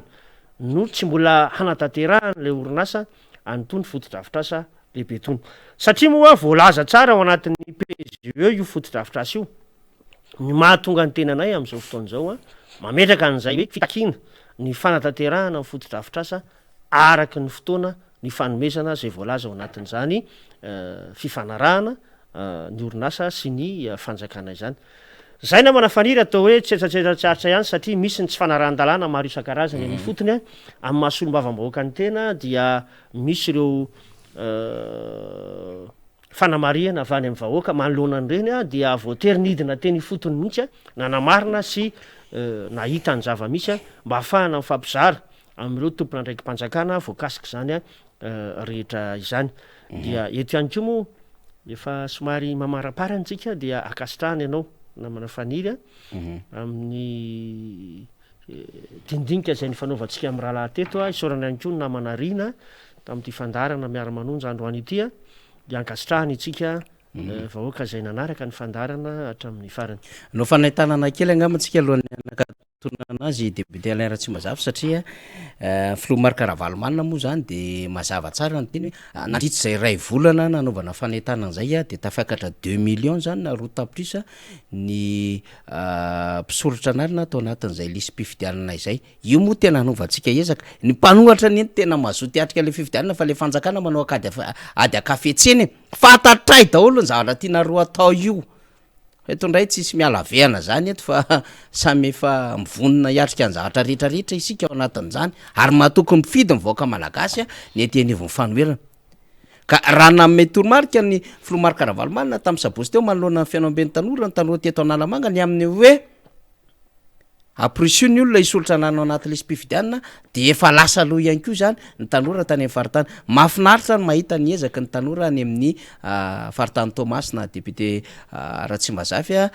tahaka an'izay ihany koa ny any Fianaratsoa satria tena mitety fokotany ny tany Fianaratsoa ohatra de tany Ambalavato ry zareo mitety fokotany mampahafantatra zany manazava zany ny hoe inona mazava dehibe ny olom-pirenena tokony ho tafiditra ao anatin'ny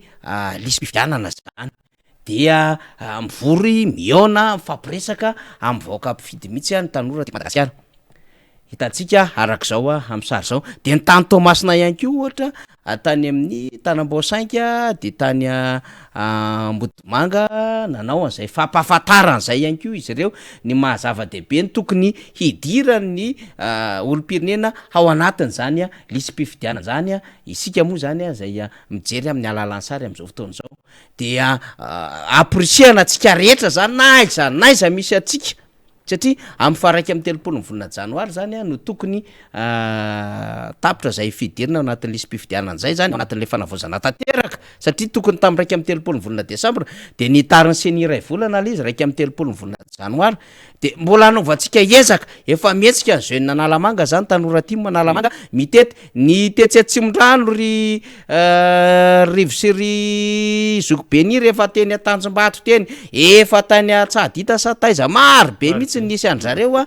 ohatran'izany koa ny any Avaradrano ny any Ambodratrimo mory Ranjala efa tonga tany Ambotrimanjaka efa manodidina mahitsy rehetrarehetra iny teny Ivato teny ry fanondrenandrasana mampahafantatra amin'ny olona hoe midira ao anaty lisy mpifidianana fa ataontsika dingana voalohany mahatafiditra atsika ao anatin'ny lisy mpifidianana aza mbola mitady aloha hoe ahoana sy ahoana fa nizoanao amin'ny maha-olom-pirenena aloha de tsika zany zay mahare an'ity fandarana ity marina fa tsy mandeha Facebook sy YouTube noho ny connexion ratsy be fa zay mahare an'ity tsika de azavao ampahafantaro amin'ny olona akaiky amintsika anontany io ny fianakaviantsika ary dada to ry neny to ry dada fara ary neny fara ry dada naivo ry neny raivo ry dada be sy bebe